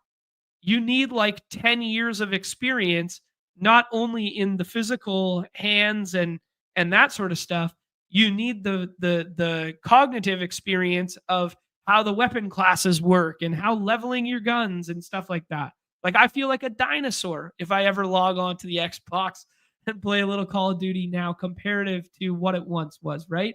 Same is true for Madden. Same is true for any tech-based game, right? So, yeah. Um Yeah, Austin said down to play some COD. I mean, at one point in time, like pre-COVID or COVID times, like I definitely could have done like the poker streaming, and I definitely could have done PUBG. PUBG was my game. I was nasty at PUBG. I was good at PUBG, but only on the Xbox. I was not very good at the PC stuff. The PC gamers, they took care of me in a big way. I'm still pretty nasty. I had to retire the Xbox though. When it came to habit stacking and getting real shit done in life, when you're, just drafting teams and doing content and stuff like that, it's pretty easy to just click that Xbox button. So I had to go take it away, give it away. I left one at my parents' house. Yeah.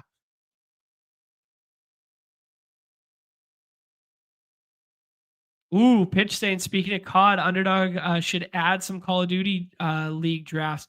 Yeah, I know one of their big plans is expanding to more games. I mean, you heard it from Rudman on our show that originals tab is going to keep expanding games, right? And I think one of the things in the docket is draft games for more sports. I'm really hoping for NASCAR. I love NASCAR. I don't think everyone knows that about me. I love NASCAR. Last year we went down to Texas just to go to a race. Like I love me some NASCAR. So yeah. Yes, Cordell, we already did puck. We already did some basketball talk, and then we already did. This is the ending segment of the program with a BBM draft. Yeah. All right, let's see what's going down here. Interesting that the sidekick, because of the draft capital we spent on Jalen Hurts, doesn't want me to take Kyler Murray and stack it up with Trey there. They want me to take Sharbs here. We are, as established with the first two drafts with Pete, with me, we are the Cam Scattaboo guys. Those are who we are. I cannot change my roots. I am clicking on Cam's name until I see fit. But we do probably need some wide receiver help here.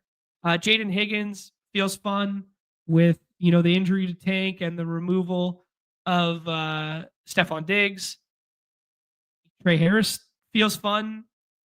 Which of those two offenses is going to be more throw heavy? Let's go with what the sidekick is telling me, that Jaden Higgins is the guy we want here. But who's going to throw the ball more this year? Wow, that's interesting. So now they see Kyler as a value after we made those two picks, and now it's telling me to pick Kyler. Maybe it's because ADP is baked in. I don't know. We were at pick 97, so that's Kyler right at ADP, and the sidekick didn't like it. But now it's telling us to take Kyler once those two players are off the board. Very interesting. Very interesting. I don't know. Because in my mind, I was like, we could take Kyler here and just shut it down at quarterback. But we might have, maybe the sidekick is recognizing that we'd be too far behind at the other positions. It's weighting it differently. Because I have the legendary upside rankings in here, and Kyler was ranked the highest, but the sidekick was saying no. Huh. So I wonder if that's got something to do with the weighted stuff. Speaks to the benefit of having the sidekick and not just the rankings, I guess. That's kind of cool. Yeah, what were we talking about? We were talking about other sports and other contests. Like, I don't know, ask Lev. You guys all watch the ETR stuff and follow that shit. He was like the king of the WNBA streets on Redacted. Like he was playing WNBA cash when nobody else was grinding the shit. And now we have people grinding like WNBA projections and stuff. Unabated is putting out WNBA projections, right? So yeah, it's just pretty crazy to see that like the evolution of any game is that they're inherently going to get more difficult. And you can't nerf games getting more difficult. Like you can't. You can't nerf the games getting more difficult. It's a natural progression of any game. And I just alluded to it with poker, with video games, with draft games. Like, I used to win every fucking night in baseball on this site. When we started this show, I used to win all the time. And now Brad's out here. Now Car Park's out here. Now the Woods out here taking care of it, right? Emwald saying WNBA dailies were really beatable last year. Exactly. And they're only going to get harder because that was the very first year of WNBA. There was less projections. They were more viable, blah, blah, blah. Like the same thing can be said about golf. There's a reason that Cody Main is the head of niche sports for ETR, because as these games expand and as people's win rates decrease in the most popular sports, baseball, basketball, football, hockey, people are going to want to find other ways to win. And the way in which you're going to win is going somewhere else where nobody else is playing. And that's, going to these COD leagues, going to this WNBA stuff, going to golf, going to whatever. So yeah, it's very, very impressive when people can win across multiple disciplines on Underdog, because draft games are the same, but different across multiple sports. Whereas on Redacted, you can pretty much solve any fucking sport without being a full-fledged ball knower. And you see the same guys over and over again winning that because they're good at the game instead of being like sports-based knowledge. I think there's a little bit more sports-based knowledge when it comes to these draft games. There's a little bit more ball knower stuff. There's a little bit more hand in the dirt when it comes to Underdog daily drafts, in my opinion. And I think it speaks volumes to the players who win across multiples of them, because it's very impressive. Yeah, my badminton projection sets are untouchable. Exactly. There you go. Like, during COVID, like people were getting on the KBO, people were doing like NASCAR and like stuff like that, right? Yeah. Yeah, Pitch is saying 2 to 3 years ago, pick'ems on COD were free money until Underdog realized, right? Yeah. Austin saying Deep Sea's first wide receiver, Jacoby Myers, in the 10th round. Oh, no, in the 7th round. Okay. So Deep Sea absolutely cooked to start with green, purple, green. And now he's pissing. Oh, buddy, I love it. I love it. Middle of May. Hey, schedule comes out next week, right? I put that one on my calendar. What is it? 19, 18, 19, something like that. Schedule is coming out. Interesting. Okay, this is okay. Very interesting stuff here. It's telling us to take Sharbs. It also told us to take Sharbs last time. It wanted Sharbs over Scattaboo, and we took Scattaboo instead. Very interesting.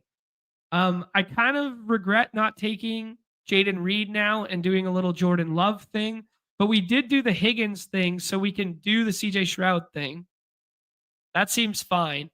It does seem like a sweet spot for quarterback. So I do think we should take the CJ one. Let's take a look at ADP versus rank right now. I think we should take Christian Kirk and double stack it up. Do we not?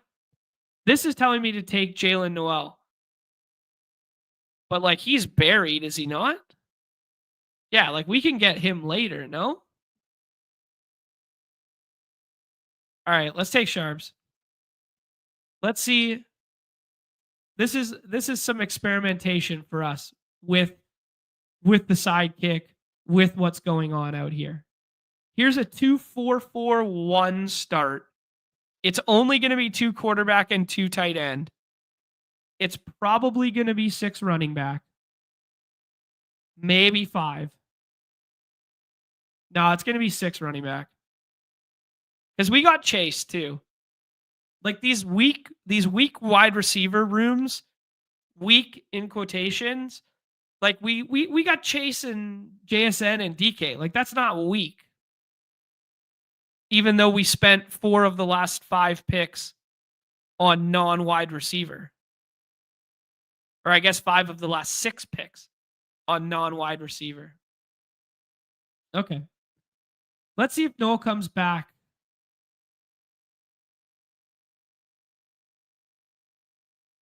Let's see what happens. I'm excited to start doing some more deep dive research on this. I got to wait for NBA and hockey to end, though, or NBA in general to end, because I do take it seriously, guys. Like you guys know, actually, shout out to Cole. Cole said something really nice in the chat that I missed yesterday. That when I went back to do the timestamps, he said, "Holy fuck, John's such a ball knower," and I was like, "Man, I wish my wife put that in our wedding vows. That would really that one got me jacked up, baby. That one got me jacked up." But I love watching the games at night, and I do really prioritize even more so than drafting like the late slates and stuff now. I used to try and max everything and max whatever. Now, as you guys see, when I show you like my results tabs and stuff, I do 50, I do 60, I do 30, I do, I'm not a maxi as much these days because I do really take pride in watching the games and doing the content and sharing knowledge, because I know not everybody is sitting at their computer in the evenings like I am on 3 to 4 or 5 nights a week kind of thing, doing the poker thing, doing whatever, doing the drafting thing and watching these games. So I do really pride myself in some of the ball knowing stuff. There's the blue pick. I'm checking out how people are setting up back stacks. Like I'm doing this draft right now, guys. Obviously, we're talking about a million different things. It's way less takey for me right now.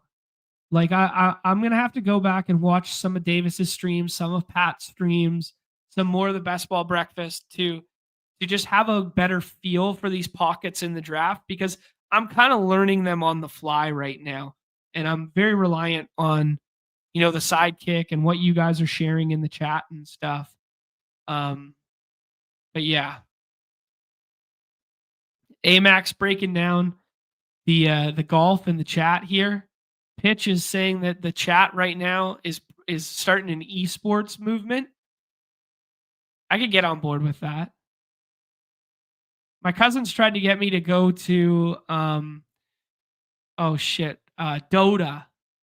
Dota has a big tournament that comes here every year, but I really don't fucking understand what's going on. Like I've never played Dota before. I understand like stylistically it's one of those games. This is gonna piss off the gamer crowd, but it's one of those like bird's eye view games that's like similar to like the old Age of Empires and League of Legends and like that sort of thing. And Dota's like slightly different, but they hosted like a huge tournament here, like a 3-day one. They've done it twice now. And my cousins were like, just come, right? Like just come watch them and that sort of thing. But yeah, basically the same as League of Legends. Yeah. So yeah, they're like, just come hang out, have some beers, watch the thing with us. I was like, no, man. I watched 2 minutes on Twitch and I was like, I can't even follow what's going on. All right. We got some decisions to be made here. I think 2 decisions could make them themselves unless Austin, fucks us up here. Let's see. Isaiah Likely, Jumfrey. You want this smoke, bro? You want this beef? All right. Okay. I got the sidekick buried right now. I think it should tell us to take Jalen Noel and Dallas Goedert. What do you think the sidekick's going to tell us? Yes. Oh my God. I love when it confirms my priors. There we go. Okay. All right. This feels good now. I feel really good about this team we're building. Oh no, I'm clicking too many buttons. All right. That's how we land this plane. All right. Now we got a Houston double stack where we're playing whack-a-mole with both the rookies. We don't care about Christian Kirk right now. It's all good. We're playing whack-a-mole with both the rookies. We're done at tight end. Dallas Goedert isn't going anywhere because he restructured his deal so he could stay. Everybody was talking about him as a trade piece. We were galbraining trades for him. Dallas Goedert's staying. So we get this little Jalen Hurts plus Goddard, plus we could tack on like Will Shipley or something later. We got nobody with Jamar Chase, which is fine. But we got some divisional correlation, Chase and DK Metcalf. We got some divisional correlation, Arizona and Seattle. So we could fall into some week 17 matchups there. Oh, buddy. Like, you guys think, I'm just out here, we're just talking, we're bullshitting around. You guys don't think I'm still fucking chefing? I am absolutely chefing out here as we go. Steven saying seems like the tight ends are good values later. There's definitely some very definable pockets right now in terms of, all these quarterbacks. Like, look at this range of like 10 through 13. All this purple goes in here. All this blue in rounds 11, 12, and 13. So there's definitely some clearly definable pockets. We can go one round earlier to 9 and look at all this. We got 3 more quarterbacks and we got 4 more tight ends in that range. So there's definitely like the market being set this early by sickos in terms of ADP. People are pushing the onesies positions further than they will get pushed early or later in the draft window. That's what's taking place right now. So I do tend to agree with your notion of like, oh yeah, there are some values. Like, I don't know who the best fucking plays are yet. I don't know who's got good week 17. I don't know who's got, good stackable outcomes and these sort of thing. I don't know who my favorite targets and plays are yet, but there are some clearly definable principles right now of like, okay, yeah, these are the pockets which these guys go. These are the pockets which these stacks go. So I don't know which are my favorite yet, but I know as long as we stay within kind of like the confines of the room and read the room a little bit, we still hold we could still hold our own out here. Feels like all the people I drafted yesterday are at the top of the leaderboard, and I'm cashing 1 out of 9.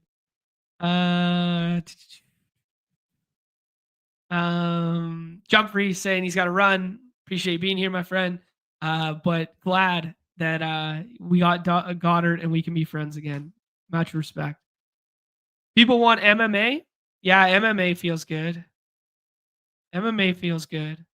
Clipper Nation asking if I still play much poker. Yeah, I admittedly, old habits die hard.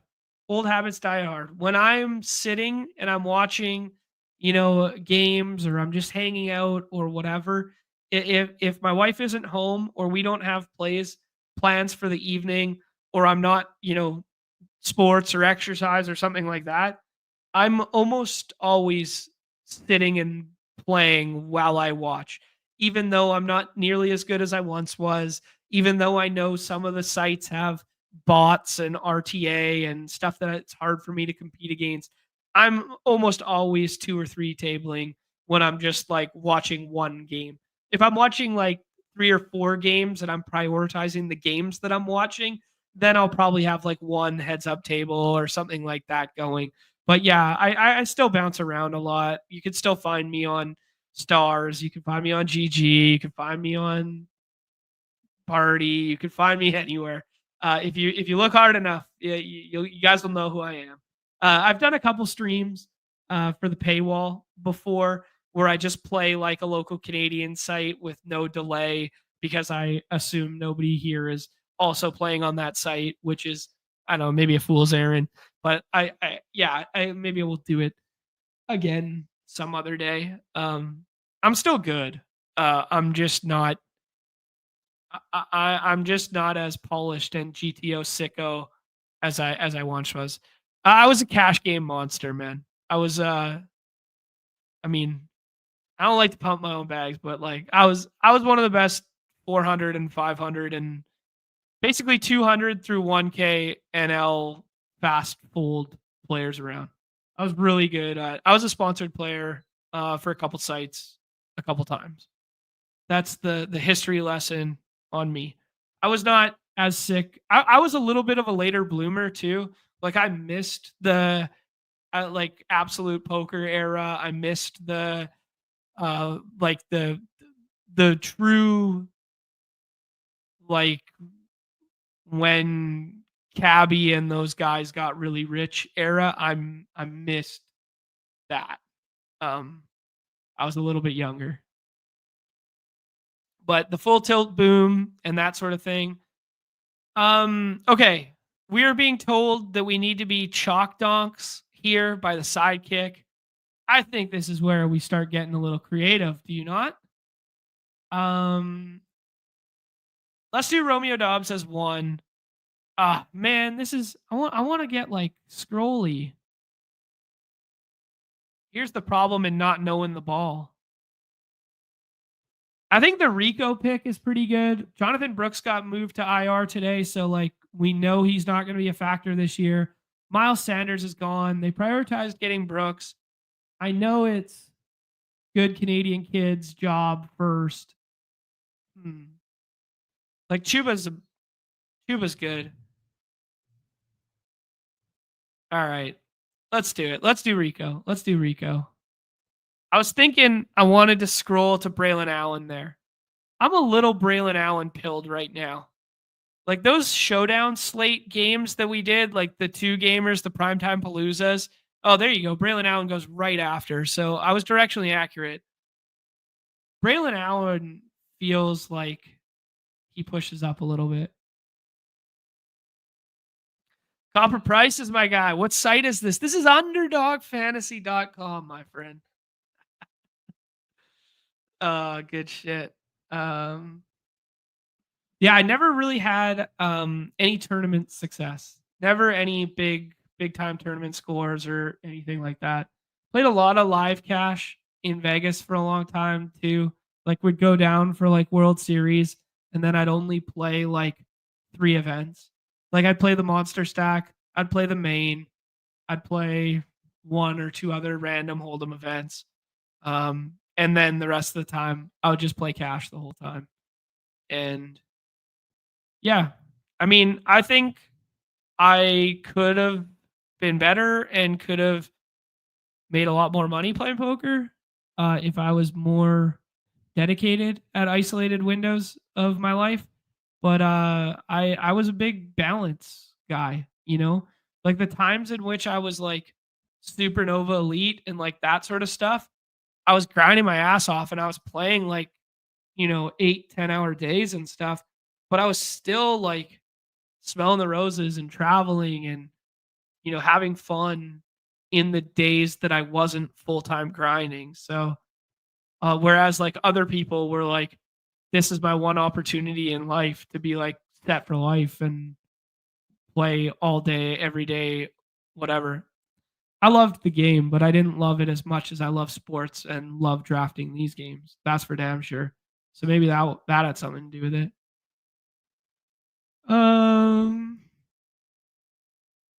Steven asking, does Badge Bros have a BBM tournament? I have heard people talk about it. Yeah, we had a tournament last year. We had a very different one where we cut the player pool in half and we basically merged daily drafting with season long. And we had 6-person lobbies for season long teams. It was a very fun contest. It was very well received. It had a nice guaranteed prize pool last year. I think it was about 100K for the Badge Bros Brawl. And it filled in like 3 or 4 days. I think we are going to hopefully run that back this year with Egger's toughest contest on the site, people said. Some people say the winner of the Badge Bros Brawl is the best player on this site. Some people say. It was a lot of fun. It was a really fun contest to draft. We had a lot of fun cooking it up. We changed some of the advance rate structures to it. Really looking forward to running that one back. I don't think we need to tweak it. If you guys have ideas, absolutely fire me some ideas and that sort of thing. But I don't think we need to tweak it this year. I don't think we have to. I think it was so well received and went so well last year that I don't think we need to tweak it. Guys, we got like 250 of us still hanging out, primarily on the X side. If you guys are on the X side, I dropped the link to the YouTube one right below. So if you don't mind hopping over at some point in time, dropping a like, dropping a subscribe, that sort of deal. We hang out here every day, 2 p.m. Eastern, usually 1:30 on Tuesdays for Pete's convenience there. And yeah, we do some behind the paywall ones. We do some forward facing stuff. Yeah, a lot of fun. Talking anything and everything Underdog related. Samson is the top of the ranks here, but we already got a Cleveland running back. So astutely, the caddy is telling us not to condom it up and not do that. I think we should take Will Shipley. Will Shipley feels like a fun little stack partner with the Hurts and Goddard bet we already made. And then we could probably shut it down at running back after that one and do 2 wide receivers here. Caddy's telling us Michael Wilson. We already have a little bit of an Arizona bet with Trey McBride. Well, I guess it's a big Arizona bet because the draft capital was early on that one. Pat Bryant getting some love. Slayton because of the team correlation. Sam Darnold stacks for us, but we're done at quarterback. Let's do it. Let's do it. Let's do Michael Wilson. Let's trust the ball knowers. Let's trust the good people at Leg Up. And we could scroll the F down for some crazy gal brain shit with our last pick here. Pretty balanced, feasible. Maybe feasible is not the word. Pretty balanced, boring, not overly creative, but somewhat solid roster thus far. Maybe I'd prefer a little bit more running back capital spent. But we got a decent wide receiver room. We got some stacks. We got some potential week 17 correlation with some divisional bets. I don't think we're breaking the model here. I don't think we're breaking the model, you know?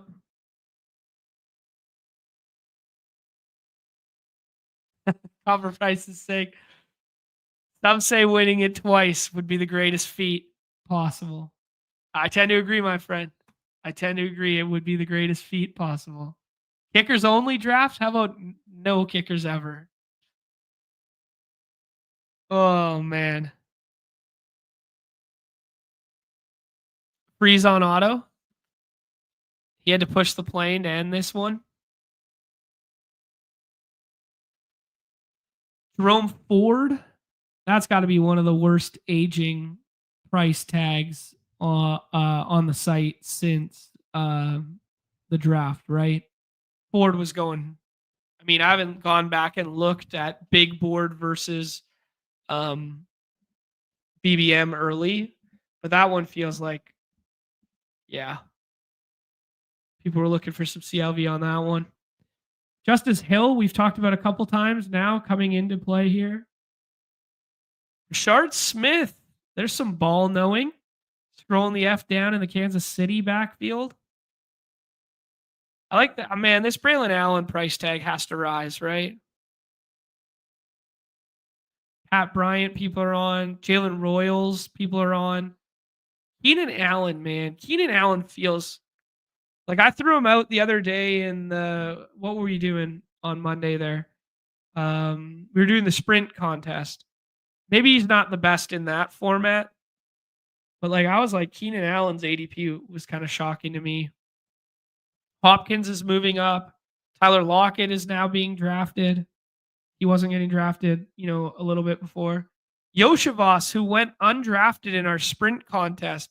I said, how about him as a scroll the F down for our sprint contest? And he goes at 180 in this one. That's interesting.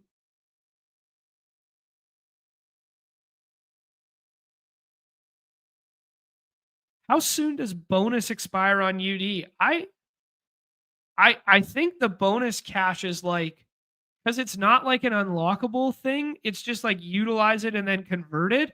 I don't think it's like the poker sites and stuff where you have to like earn a bonus. So I don't think it expires, but I mean, I wouldn't hang on to it forever, but I don't definitively know, to be honest. That's a good question. I'll find an answer to that for you. But in my mind, the bonus cash, when you deposit your 1K and you get your 50% match or whatever, I don't think it would expire, but maybe there's parameters around first time depositing that then would have it expire. So maybe it's different for first time depositors versus people that have gladiator rakeback. So I don't have a good answer for you for that. I'm sure it's in like the terms stuff if you just Google it and whatnot.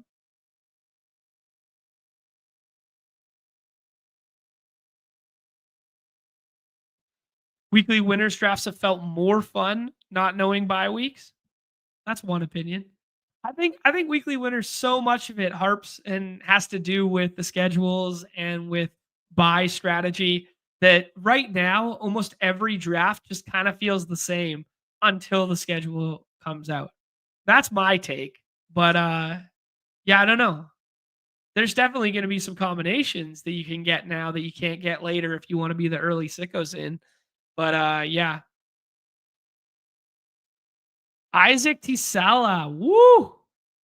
Woo! Some absolute ball knowing going on in the chat today. Woody Marks for the Houston bet. 2772. Marks. Slayton. Coker. We got to do some scrolling, man. We got to do some scrolling.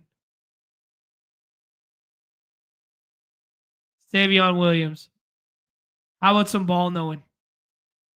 How about some ball knowing for your boy? Another Green Bay wide receiver to factor into that rotation that probably sees the field as much as Bo Melton. We're scrolling the F down. Let's have a little fun. Why not? We got a 2-6-8-2, your standard practice build with the help of the leg up sidekick alongside us. Jalen Hurts was a spite pick. I will admit it. I am man enough to admit that Jalen Hurts was a spite pick, but I would do it again. I would do it again. Jalen Hurts, CJ Stroud. We never finished the conversation on CJ on do we think Houston's going to be more throw heavy than the Chargers are this year? Which of those teams are going to be more throw heavy? Because we did have a mini debate on, what teams we could build up and stack out there. Anyways. All right, we got Judd Kids. We got Demont. We got Scataboo. It's Scataboo, not Scatabo, right? Scataboo. We got Sharps. We got Rico. And we got Will Shipley. We got Jamar Chase with our first 101 of the season. We got JSN after passing on Bucky Irving and somebody else right there. DK Metcalf, Jaden Higgins, Jalen Noel. So we're just playing whack-a-mole with that Houston wide receiver 2 and or 3 spot. Romeo Doubs, Michael Wilson, Savion Williams, Trey McDust, a.k.a. Trey McBust, a.k.a. Trey McBride, and then Dallas Goddard, who is returning to the Eagles, a 2-6-8-2. Not bad. Dom, with the last bit of ball knowing for us in the chat, how about a 6'5" guy who runs 4.3, Deontay Thornton for Vegas? There's a new name I just learned. Thank you for that. Thank you. We're a community learning alongside one another. Appreciate you, Austin, being here. Appreciate the stream. Appreciate you, Steve, being here. Good show. Thank you guys so much. If you missed it, Nez won basketball last night. Shout out to Nez. Awesome stuff for him. Love to see that. If you guys missed the previous segments, we talked a little basketball at the start. Then we talked a little baseball. Then we did a little puck. We did multiple drafts of both, I believe, or 1 or 2 drafts of 2 of one and 1 of the other, or something like that. Then we came out here and we did a BBM with the help of our friends at Legendary Upside with the sidekick here using the leg up ranks there. Built a perfectly cromulent 2-6-8-2 BBM team for our BBM draft Number 2, if you're on the X side, please jump on over to the YouTube side. Give us a like, subscribe, notification. We are back here every single day on YouTube at 2 p.m. Eastern, alongside the good people at Underdog, Unabated, and Legendary Upside to bring you guys some of the finest content in daily drafts and best ball drafts on the platform that is Underdog. On behalf of myself, Nez, and Mr. Good Boy, who needs to go to the park right now, everybody's favorite time of the show, the end. Peace. Good luck tonight, whatever contest you choose to draft.